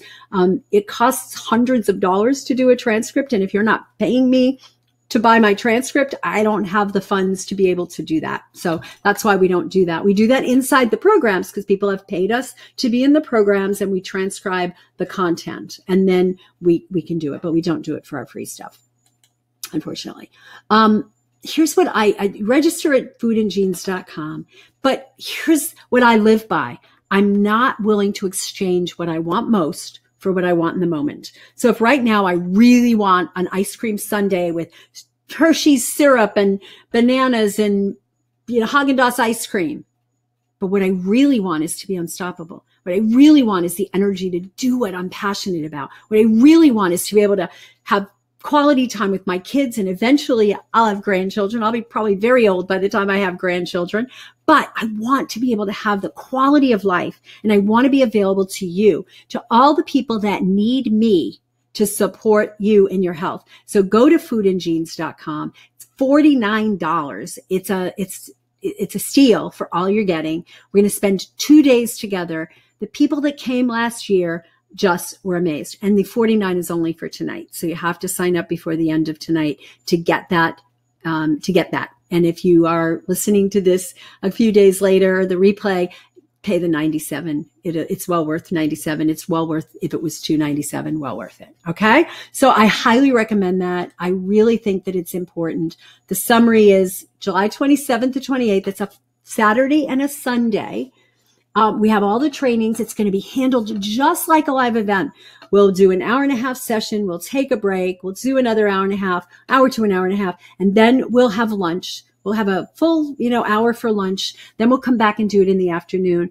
We have last year we did some optional evening sessions. Last year we brought in some special guests, and I will be coordinating those for different topics to show you some additional viewpoints. But we're going to teach you about herbs. We're going to teach you about foods, and we're going to help you to create a day-to-day plan that supports you. And more than that, to be able to identify what you really need. So it's, amazing. The bonuses, the kitchen herbalism ebook, we usually only give that to our energy recharge inner circle. Same with the elixirs, the elixirs booklet we've given out, but the video never. Our hormone and body system assessments absolutely is usually our inner circle. The tracking forms the same way. And this is going to help you to track your labs and everything for years to come, not just, during the weekend. This is for you to take charge of your health, to empower you to be the one that's in charge of your health, not your doctor, not somebody who's just going to want to send you away and cover up symptoms. And not to say there aren't good doctors out there, but that's the Western approach. But more the more you can request in the labs that you can request to help you to get the right stuff. And then that follow-up session afterwards where you can, any questions that come up after. You ever go to a seminar and then you go, oh, I wish I could have asked that. We're going to let you do that. Plus, you get the recordings so you can listen back. I always wish that. And I like to give programs to people in the way that I like to take them. So foodandgenes.com. And the investment, again, value is $1,800. We normally would charge $297 because we're just, it's a month out and we're selling it now. The total investment's $97. And the whole concept of dancing to the beat of a different drummer. We have to get away from the pack. If we just follow the herd, we follow the school of fish, all in the same direction. We're just going deeper and deeper into dysfunction, deeper and deeper into pain and suffering. We've got to break free. And yeah, you might be the only one in your family that's blue and going in the other direction, but you're the one that's going towards health as opposed to just following the pack that's being led by big pharma, big food, who have profit motives, not your health. You're the one that needs to make a decision. And that's why we're doing this. We're doing it so inexpensively, let me just say, so that more people can come. We don't have a room to rent. If we were doing it at a hotel, there's no way we could do that because for the numbers of people that we could get on one of these seminars, which we did get a lot, we would have had to pay a lot for the room. So of course we couldn't charge you $97 to come. But because it's online, because it's virtual, we can expand this and we can reach the people who otherwise could not have afforded to come. And that's my goal. My goal is to reach as many people as possible. Yes, some of you are going to come and work with me one-on-one or in my groups and we'll invest in that. And that's what supports me to be able to do that. But my goal is to be able to get the message out, change this broken system and make it so that the world we live in, this is my goal, the world we live in is just health-oriented people and businesses. So when you go to restaurants, of course, there's wonderful plant meals with all kinds of herbs and greens and brassicas and sprouts. Of course, that's what everybody serves. When you take your kid or your grandkid to the doctors because they are having some issues, which attention issues or oppositional defiance issues or rashes, that every doctor sits down and says, what are you feeding him? What is the activity level? What's in your environment? Let's get to the root cause of this, as opposed to here's a prescription. Have fun. That's what I see the world is. And we have to be part of that. We have to make this the world. So what are the obstacles? What's getting in your way? Join us, find out. It's on the 27th and the 28th of July. Even if you can't make it live, you will get all the recordings. And that's all I have for you. I did it great. I got in under an hour and a half. I'm here to answer your questions. And I just hope you get out there and see what a great value this is and do it. And if you get in before the end of the night, like I said, there's that special price. So, yeah, who's got questions? I'm going to look at my question box because, yeah, let's see. I'm going to look at my question box. So give me a second and I'll open up my line again. Yeah, so foodandgenes.com, foodandgenes.com. If you came last year, it will be, some things will be similar, but it's a new agenda. Just like Spring into Vitality, every year there's some basic core things that we repeat for repetition so that you get it. But it's really, really, it's way more than that. It's going to be some changes and some edits and some updates. And the main thing is this food as medicine theme, where we're going to go through and share so much information about the different herbs and the different foods for your different systems and how you can prepare them, and a lot more hands-on. All right. So let me see if I could. And in the chat, I would love to, if you have decided that you are going to join us, I'm going to stop this recording, the backup recording of the presentation. And that way it'll clear my screen up a little bit. And I will leave the presentation up so you can see it. And here's the doc. Got it. Yeah. So some questions. Now, if you decide that you are going to join us, just post in there and let us know that you are. And because I want to welcome you, and also post, what prompted you to do it, right? Like, what is it that said, okay, I'm going to do it? You just signed up. Yay. Oh, wow. Linda says she tried several times. Rhonda signed up. Thank you. Can't sign up for some reason, Sharon. So here's the thing. When you get to that page, if you click the link, it should be up there. Did you guys put up the offer thing where the picture is? I can't see it. Scott, you were supposed to do that. Let's see if you did. Oh, yeah. Yeah, just click the link. I'm just going to test it because you guys are saying it's not working. It gets to this page. It says, get to the root of your symptoms and truly heal. At the bottom, it says, if you have questions, click here. There are some of our team members standing by. So if you're having any difficulty, just give them your email address. Click on that link and give them your email address. It might be some kind of server issue. Now I'm looking, it looks fine. And you can see that it reflects the discount. So that's good. And if I just do that and I say, it should give you the opportunity to do PayPal as well. Yeah, there it is. Check out with PayPal. I'm going to see if it lets me do that. Yeah, it looks like it's working, guys. So if you're having trouble, just go ahead and click on that where it says questions, click here to chat. And Christina or Andy or Carolyn, one of them who are there, will help you and support you there. All right. So I'm going to look to see what questions came in. I'm going to look back to see who else has said they've signed up. Welcome, welcome. I am so excited to have you here. So it was Rhonda and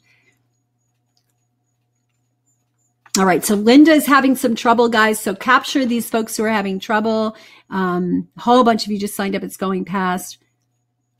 There is no promo code to get the 49. It should say it right there. It just says it. The promo code's already entered for you.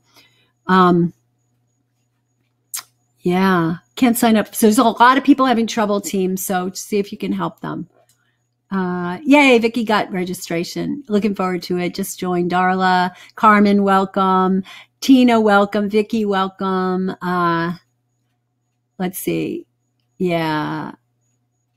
Bev, Davia, yay. Denise. Can't make the 27th, but we'll leave there 28th. Yeah. And we'll try to get as much as we can. Zoom gives us a link pretty quickly. So you might be able to catch up on, in the evening, on some of it at least. And we'll give you pre-work.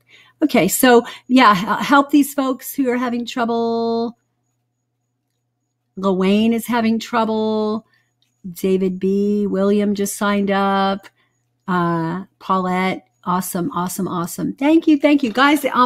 Christina, or whoever's doing the question thing, if you could just put the names of people, because it's going by fast on the chat. Just put the names of all the folks that have signed up. You can just do a report in Infusionsoft or see it from here. And I'm going to answer some of your questions. Carol has psoriasis on hands and feet, very bad, and looking for a way to heal it, getting ready to use biologics, and they're dangerous. Yeah, so it depends on what's causing it, right? So it could be gut imbalance, it could be a liver imbalance, it could be omega-3 imbalances, it could be some kind of food allergy. So it really come and join us if you're not already signed up. And I'm going to teach you how to go through and analyze all the various systems and see how you can do that. Laura and Mary Beth want to learn about herbs and hear the thyroid and liver, pancreas, and inflammation. So we talked about that during the presentation. Yay.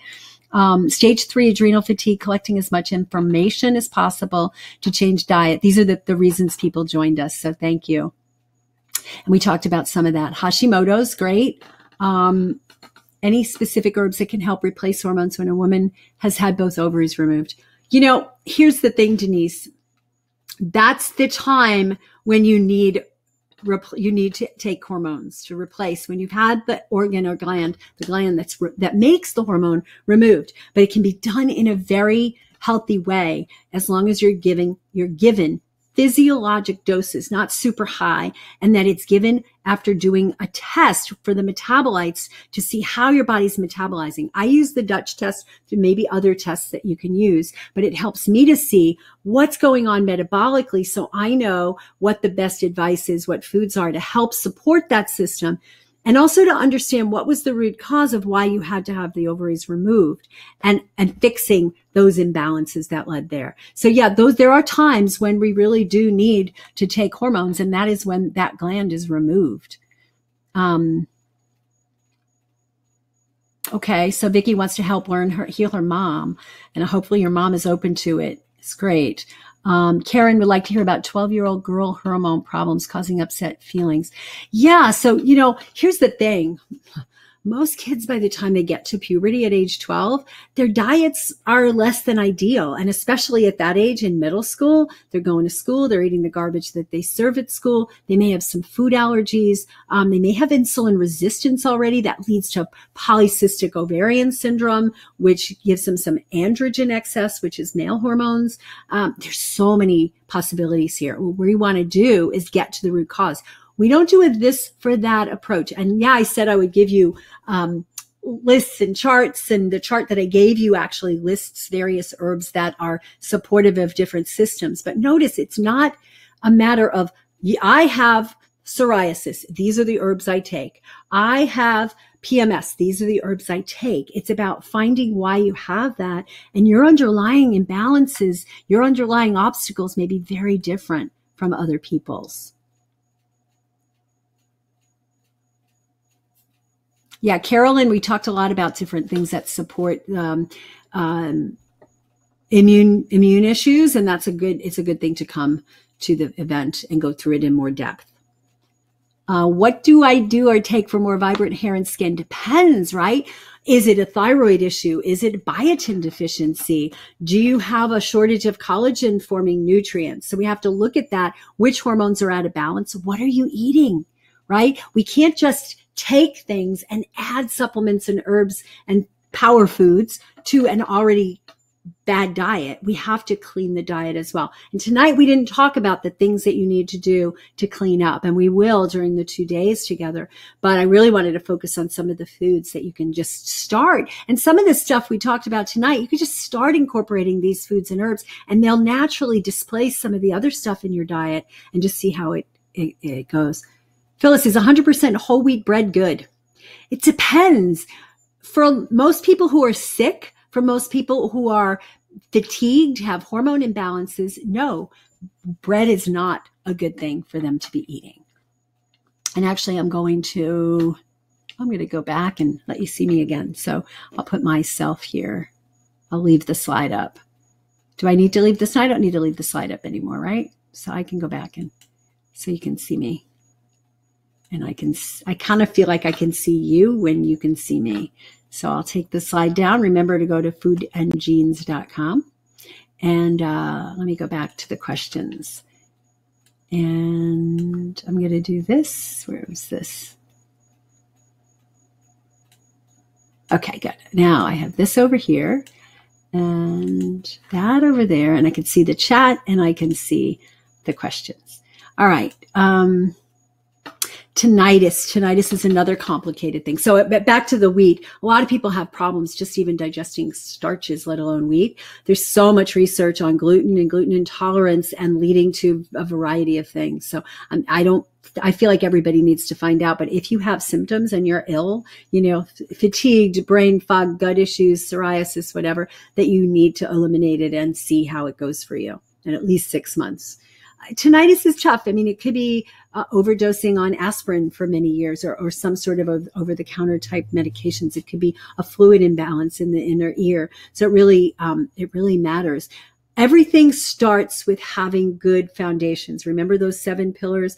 We have to be addressing good, clean, healthy diet. We have to be addressing the stress levels because stress contributes to tinnitus. Infections can contribute to it. So we really want to look there.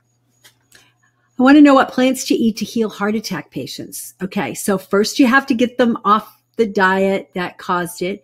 You have to look at an advanced lipid panel to see what their numbers are. Are they large, buoyant particles, small, dense particles? Do they have a lipoprotein little a? You can run a calcium scan to see how badly that is. But if they have had heart attack, you've got to get them on a clean diet. And remember that chart I said, people who benefit from a plant-based diet, the ApoE44, and people already had heart disease.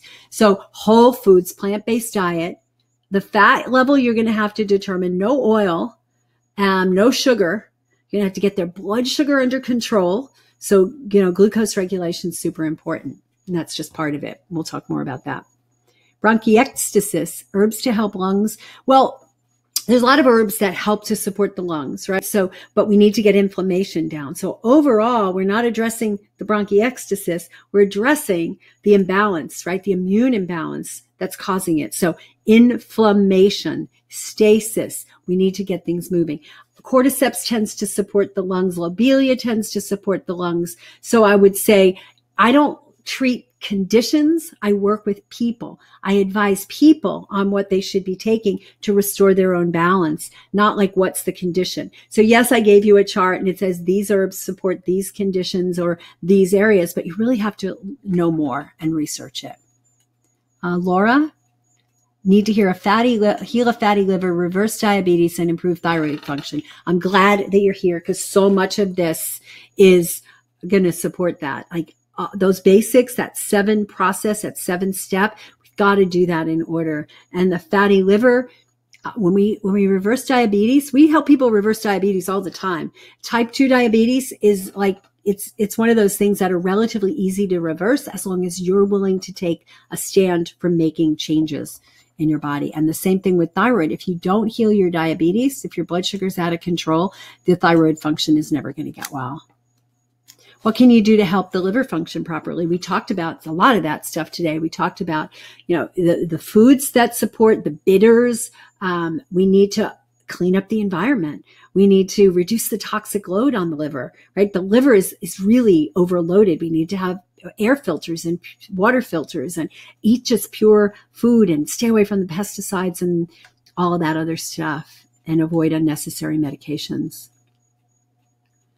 So Lizette has no gallbladder and found out she has fatty tissue around the liver. There are approaches. So it's, sometimes it involves fasting or intermittent fasting or what I call fasting while eating. You'll hear more about that over the next couple of weeks, where it's a diet that mimics fasting, mimics the effects of fasting in breaking down fatty deposits.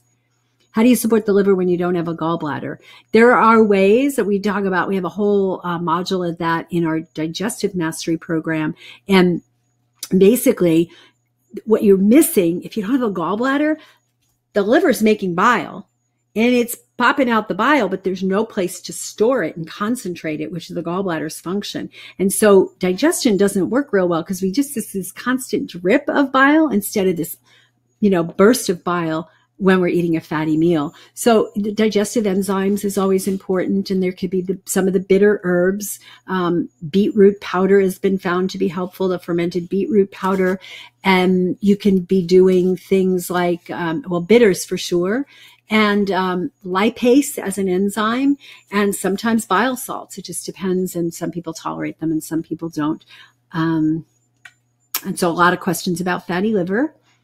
Another one from Fathuma. So listen to the answer I just gave. Paulette, I know I have a significant number of genetic liver phase 1 and phase 2 SNPs.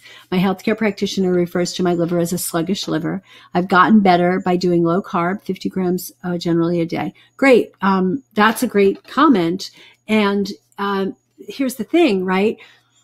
The phase 1 and phase 2, I showed you like a brief overview, and you'll get more of that. And if you signed up for the program, I'm just going to send out the slides probably tomorrow to everybody that signed up tonight as a bonus. So you'll get the slides and you'll see that phase 1, phase 2 and those charts.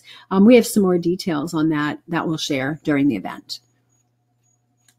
And, you know, the SNPs in your genes don't mean that you actually have a sluggish liver. What it means is you are prone to, and you have to be way more careful about your exposures, about what toxins you're exposed to. Jan, would it help crepey skin? Would a liver detox help? Sure, a liver detox can help almost everything. It depends on the cause of your crepey skin. If it's that you lost a lot of weight and you've got a lot of extra skin hanging off, then there's a lot of things you have to do to support the collagen and plump up the musculature underneath it. We had another question about vibrant skin and hair, which I talked about before. Herbs to help control blood sugar. There's a lot, but your diet is huge. So berberine has been found to be more effective than metformin in getting insulin resistance under control. So that's a super important one. Olive leaf extract has been studied. Lipoic acid, which is more of a nutrient than an herb. These are all been studied. Cactus, nopal cactus. So there's a lot of them, but it has to do with along with the diet and the lifestyle. And then there's also the nutrients like magnesium and chromium and DHA. Let's see. What herbs will help regarding gut after many years of heavy-duty antibiotics? Off of everything now, but I'm gaining weight without eating much. Gut is unhappy and can't find foods or herbs to help it. Sometimes you're going to need to do a stool test. So you can do some general probiotic supplementation, find what works for you, whether it's kimchi, sauerkraut, yogurt, homemade yogurt, kefir, those kinds of things. But also, you may have to do a stool test to see what's actually down there, because you may have some pathogenic bugs that are down there. Oftentimes we get an imbalance between what's called the Firmicutes and the Bacteroides, and they will end up giving us a balance that causes us to gain weight. They call the Firmicutes the fat gene, the fat bugs, because they make you more fat. They are very efficient or inefficient at using your fuel. Deb, most of the time have cold hands and feet and want balance. It's great. And I think that, that could be a thyroid issue. It could be an adrenal issue. It could be something, from a meridian standpoint in the heater meridians as well. Ouch. Sherry says 58 years old, recently slammed with swollen joints and fingers, taking turmeric, but doesn't seem to help. Yeah. Why? Right. We have to look at if it's recently, what's been going on over the last 6 months, 6 years. What kind of diet are you on? Is your microbiome out of balance? Do you have some foods that you're sensitive to and it's just starting to show up? Are your inflammatory nutrients out of balance? So turmeric is one, but turmeric isn't a magic pill. We have to address the diet underneath it. Kelly, I'd like to know if there's help for children with type 1. My 8-year-old grandson was recently diagnosed. Yeah, I mean, you can do things. You may not ever get him off of insulin if he's on insulin or reverse it, but you can do things to decrease the amount of insulin they need. And it has to do with really strictly controlling the way they're eating. Do not follow the dietitian recommendations of eat whatever you want and just give more insulin. It's barbaric and it's very, very difficult. We have one of our coaches in our program, and we could hook you up with her if you want. She has a daughter that was diagnosed with type 1, and they're keeping it well managed with minimal insulin because of the diet and the lifestyle and the clean environment. Jupe. Trying to avoid meds, and I'm having trouble with leg cramps, constipation, random and sporadic body pains, pins and needles, sleep only when exhausted, constant fatigue, high blood pressure. What can I do to help myself? Join this program and let's take you through and figure it out. In the meantime, it sounds like you may have magnesium deficiency. So taking some magnesium and also eating foods that are higher in magnesium, very helpful. The pins and needles, I would be looking at vitamin B12. determined by how that's looking. So, and that can be determined by blood test, not a blood test for vitamin B12, but a blood test for some functional things like, what else? MCV, the complete blood count has something called MCV or homocysteine. So there's a lot of things that need to be looked at. There's no this for that. Okay. It's all about getting you to the point where we understand why things are happening. Lorraine, what can you use for rheumatoid arthritis in the hands? It's autoimmune. With autoimmune, you've got to go, it's like a three-legged stool. You've got to look at what's going on in the gut, because leaky gut is an underpinning of almost all autoimmune. What kind of stressor? And you probably have a genetic tendency. And what are the stressors? Whether it's heavy metals, whether it's an infection, chemical exposures at work, all sorts of things. So yeah, we don't have a this for that approach. I don't have like, oh, they said to take methotrexate. I can have you take turmeric and ginger instead. Turmeric and ginger may go a long way in reducing inflammation. So all the anti-inflammatory herbs, and we're going to talk about a lot of that during this 2 days together. I'm going to talk about what that diet really can be to make it clean.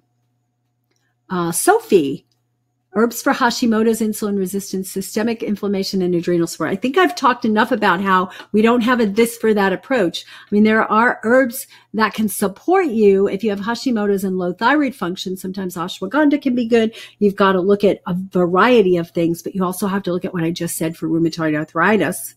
Insulin resistance, another story. I mean, you got to start with the diet, the exercise, the sleep, the stress, and the timing. All those things need to get under control. Insulin resistance is one of the easiest things to reverse. I'm going to say that again. Insulin resistance is one of the easiest things to reverse with diet and lifestyle. You just have to be dedicated. We're taking a group of about 600 people right now through a 30-day insulin resistance reset program. And we've taken thousands of people through this, and we get some amazing results. But you have to work at it with everything, right? This is all about you making the changes in your diet, not just adding herbs, but figuring out if your diet isn't working for you right now, even if it's so-called healthy, it's not necessarily healthy for you. And we have to just strip that apart. And Dee's asking again about autoimmunity, and I just answered that.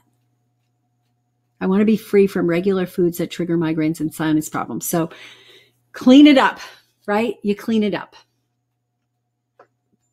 Hey, Robert, this is a great question. It's a loaded question. How long does it take to heal? What's self-control part of the equation? I think there has to be a power to replace the drive to eat unhealthy foods. Yeah, so that's a good question, because it can take a few months. It could take a few years. We have somebody who's in the insulin resistance program right now, and she's reversed her diabetes in less than a month, right? She has the determination. When she gets on calls and she says, I did this and I did this and I did a 2-hour power walk, she's 78 and she's reversed her diabetes in less than a month. Okay. Self-control is huge. But it's really not a matter of self-control. It's commitment to what you want most. Remember, don't exchange what you want most for what you want in the moment. What do you want most? And if what you want right then is unhealthy food and you want to eat the chocolate in the drive-through, then if you don't have something that's driving you to want to feel better, you're going to eat it and then you're going to regret it. So it's really a process. It's really a process. Juliet, Hashimoto's, hair is 85%, diet's 85% plant-based, losing lots of hair and cholesterol high. What herbs can help with the hair loss, hair growth? There are no herbs that I can support you with. I would need to look at what is in that diet. Like, what is the 85% plant? What's your insulin levels like? Are your insulin levels high? Because that's going to contribute to the autoimmune. What's your gut like? Do you have inflammation or leaky gut? Do you have any heavy metals? Do you have a hidden infection? All of those things need to be looked at. And just because your diet's 85% plant-based, what's the other 15%? Is it organic grass-fed meat and deep ocean fish? Or is it McDonald's burger, right? Or is it milk, dairy products and eggs? So is it something that you're allergic to? And then in that 85% plant, what are you eating, right? Is it tons of green leafy vegetables and cruciferous? Or is it a lot of breads and pastas and, plant-based foods, but not necessarily the best? So there's a lot. There's not any specific herb. I mean, I talked about hawthorn berry. I talked about the liver herbs. I would certainly start with those And I would start with some of the things that I talked about in terms of the mushrooms and things like that. Amy says, I'm not overweight, but look pregnant when I'm not. I eat relatively healthy. Not sure how I can make changes to reduce my waistline. I'm 45. Oh, insulin resistance and stress and high levels of cortisol. That's the stuff that needs to be addressed. Totally. Yeah, I see that all the time. Elizabeth, I use herbs, good minerals and vitamins, eating a plant-based diet, and still experiencing hot flushes and night sweats. Do you have any advice? I don't, because I can tell you some of the things to look at. You got to look at your gut. You want to look at your thyroid. You want to look at your blood sugar, right? You want to look at some of the minerals in balance. I would get a gut test if you're not sure.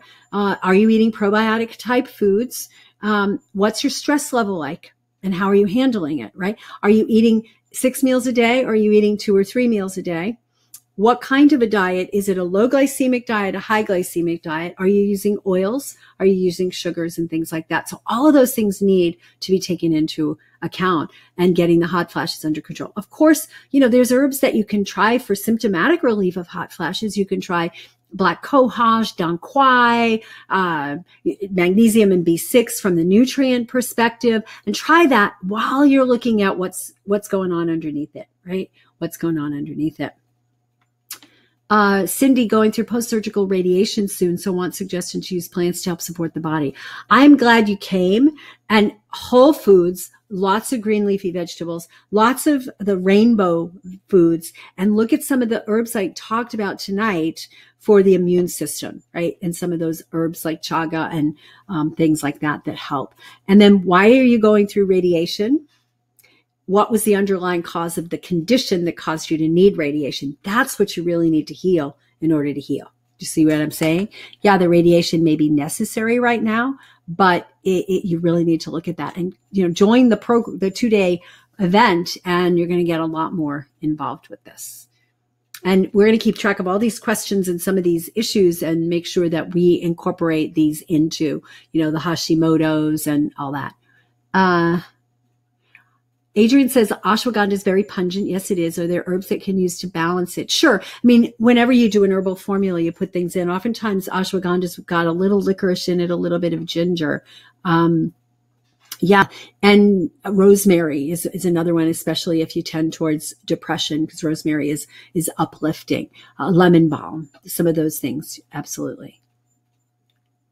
Yeah. Mixing herbs is great, but you have to know, I would look up each herb individually. I like to do the individuals. Some people do the formulas, but I like the individuals made into a formula, because when you buy a formula, somebody else has determined what those specific combinations are. And it may not be what you need. You may need less of the ashwagandha and more of the rosemary. You may need no lemon balm and somebody else needs lots. So I like to do the individuals. If you're going to do tinctures, I just buy little tincture bottles. They're very inexpensive, like $12 each. And I'll, try one, try another, try this, and then just try various combinations. You can, if you don't tend to be a super sensitive person, like, oh my God, everything I try doesn't work, then you can try some of it, because the tinctures, like I said, are inexpensive. You can get an adrenal tonic or a detox tonic and try it and see how you feel with it. But if you tend to be that person who's the canary in the coal mine that's getting, having troubles with anything you take, then start with small amounts one at a time. Yes. So it's no name is there, but is licorice good for people with low blood pressure? Yes, indeed it is. So people with low adrenal function and low blood pressure tend to do really well with licorice. But here's the thing. Make sure you continue to test your blood sugar, because people who have low blood pressure, not sugar pressure, low blood pressure, and they take too much licorice can go into high. So, find that sweet spot for you of the right amount of licorice. But yes, licorice is an awesome herb for low blood pressure. What are samples of fermented foods? Yes, sauerkraut, kimchi, kefir,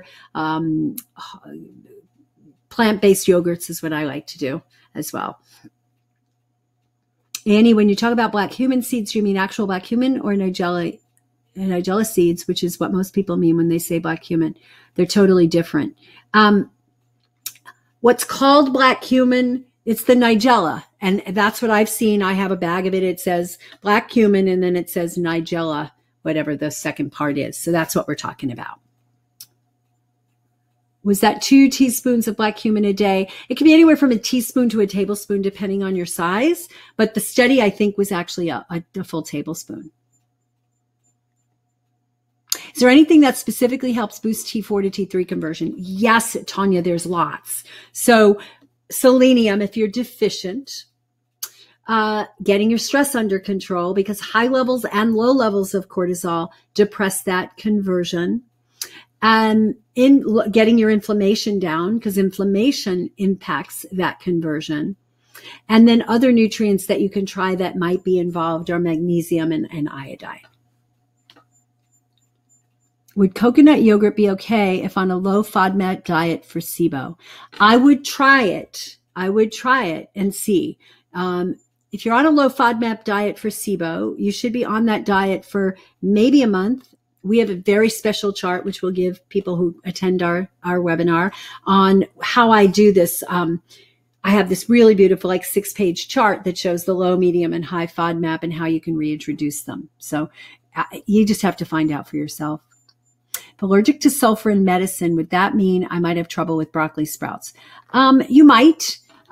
You would look at, garlic and onion tend to be the highest sulfur foods. So if you tend to have a problem with garlic and onion, then I would go slowly with the cruciferous and just find your tolerance level. Yay! Kat says, can you use dandelions that grow in your yard? Absolutely. I wish they grew in my yard. They don't.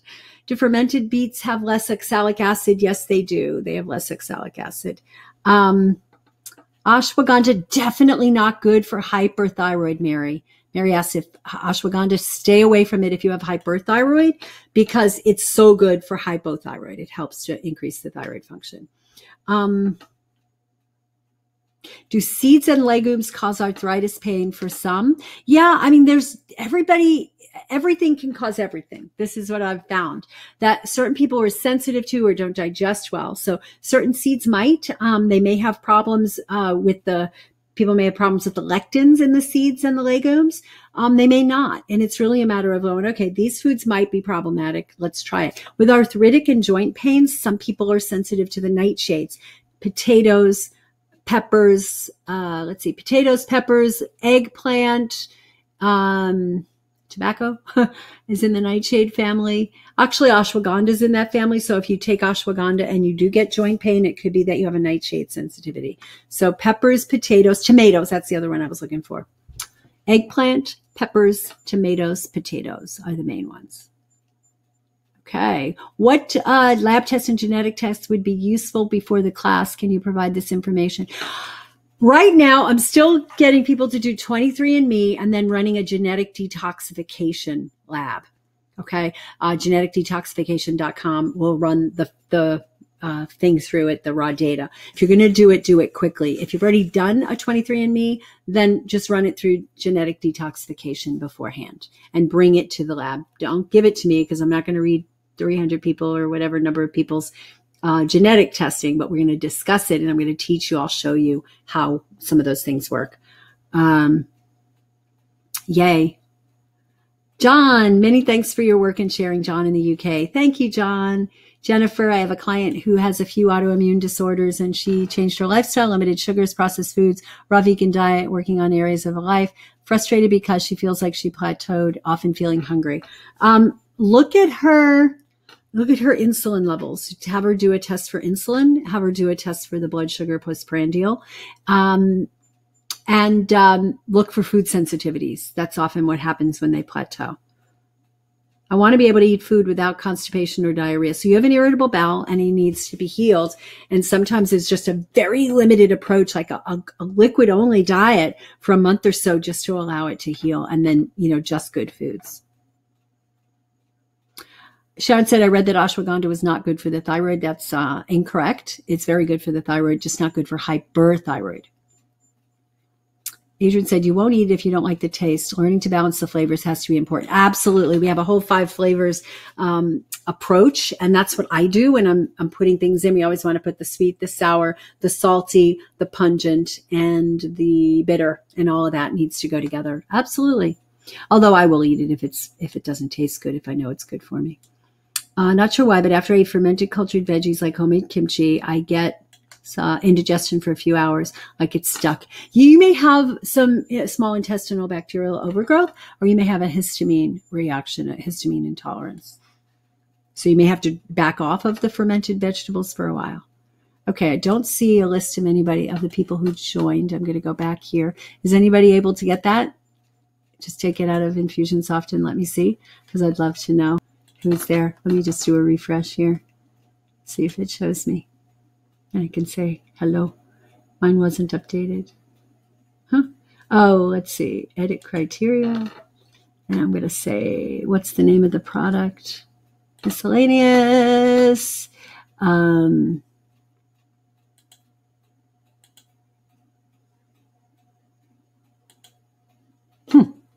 That's not giving me anything. Let me see if I can find it. Would somebody do that for me? Just, run a report on so I can see it as it's coming in and I can welcome people. It looks like we got a bunch of new people in.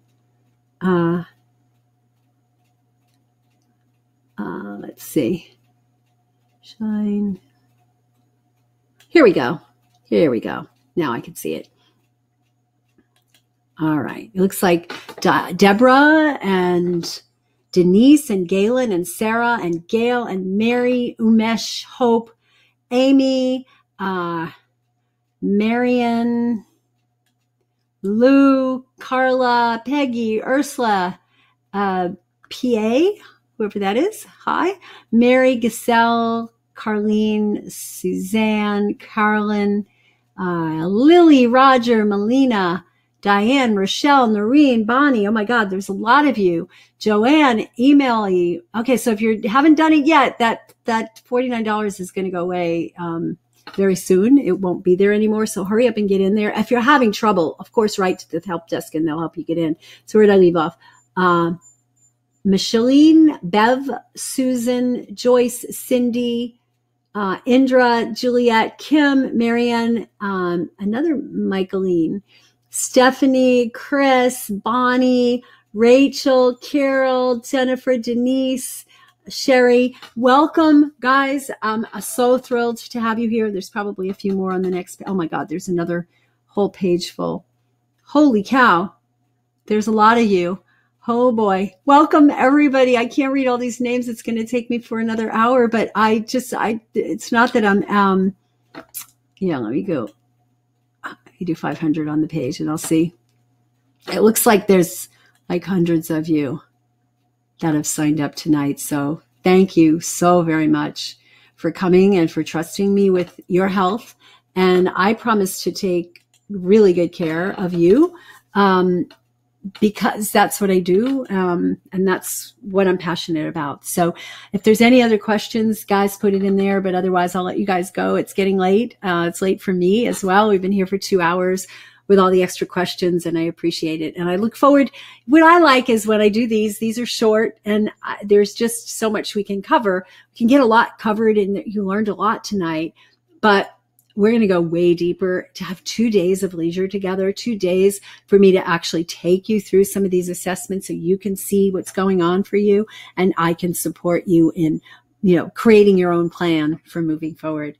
So thank you, everybody. Lots of you signed up. Yay. Star. Priscilla getting message. Yeah. So if you haven't, we'll leave it up for the next few hours because some people were having trouble. So we'll leave it up till midnight. And that'll be good. Donna, yay. Keto diet isn't working for me. So this looks great. Having a lot of hormonal and weight issues that I want to eliminate. Yay. I tried twice to sign up. Sharon, reach out to them. There's Stephen. Hi, Stephen. Said hi. And I recognize a lot of these names. I'm excited to add this to my body balance work also. Yay, Cindy. It's going to be a lot of fun. It's going to be so much fun, guys.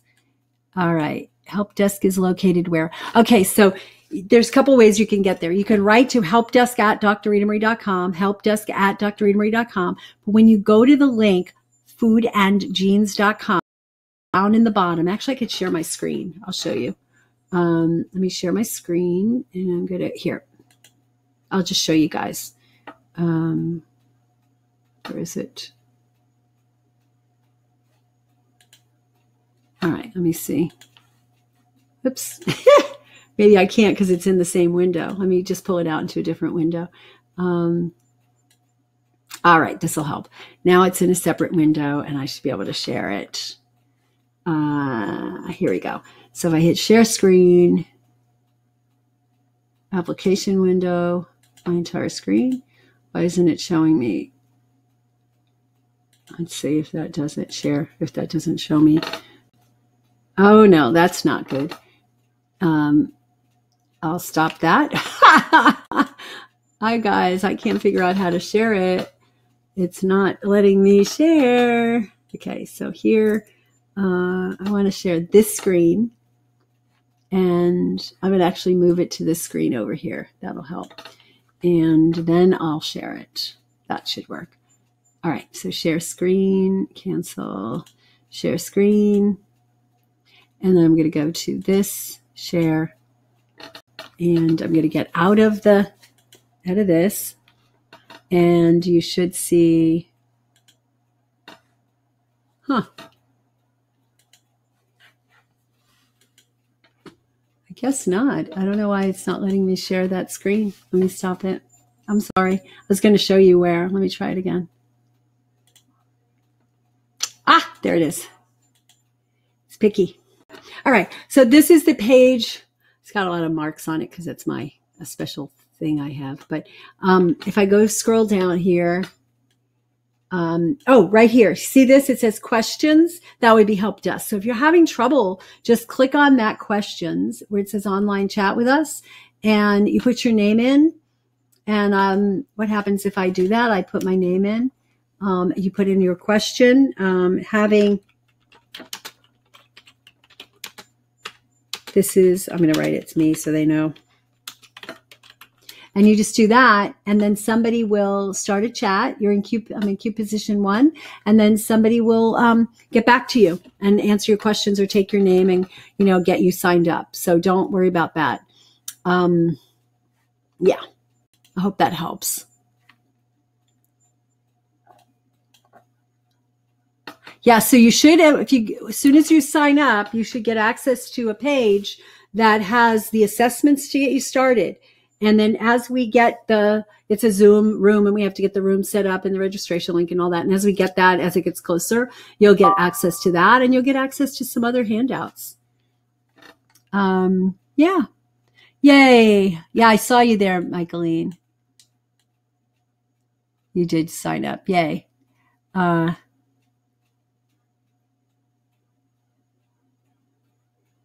Okay.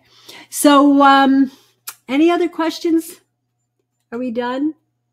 I'm looking to see. Where's my little, I lost my thing. Team, just type in the chat for me and let me know if there's questions, additional questions. Type it in the admin part, I think. And then I will be able to look. And I'm just going to click that link again because I lost the page when I was trying to show. All right. I'm going to scroll down. And it looks like we got them all. All right. Whew. I'm sweating. It was a lot of work. I'm glad that you guys came. I'm glad that you're so dedicated to your health. And I look forward to meeting you on the live stream. There will be opportunities for those of you who are not shy and want to get on the hot seat where I can help you. We do take on a few people that we can actually walk through your actual assessments and show people how to interpret it. And you're going to learn how to do it for yourself. Obviously, I can't, if we have hundreds of people signed up, I can't actually do that with everybody, but we'll do it with a few people who are willing to be game, and that'll teach you how to do it. And then you'll have the replays so you can go back through it. I want to teach you to be empowered. Like there's too many people putting things in like what about this and what about that? You shouldn't be having these problems if you are learning how to take charge of your body and learning how to tune into you and what you actually need. All right. Is it me or did she pause? I don't know. Did I pause? Somebody put in about recurrent bladder infections. And I think Lynn answered that because she's got a lot of experience with that. All right, guys. Thank you so very much. I'm going to hang up and I will see you. Most of you all will see in a month on the live stream for 2 days. Bye now.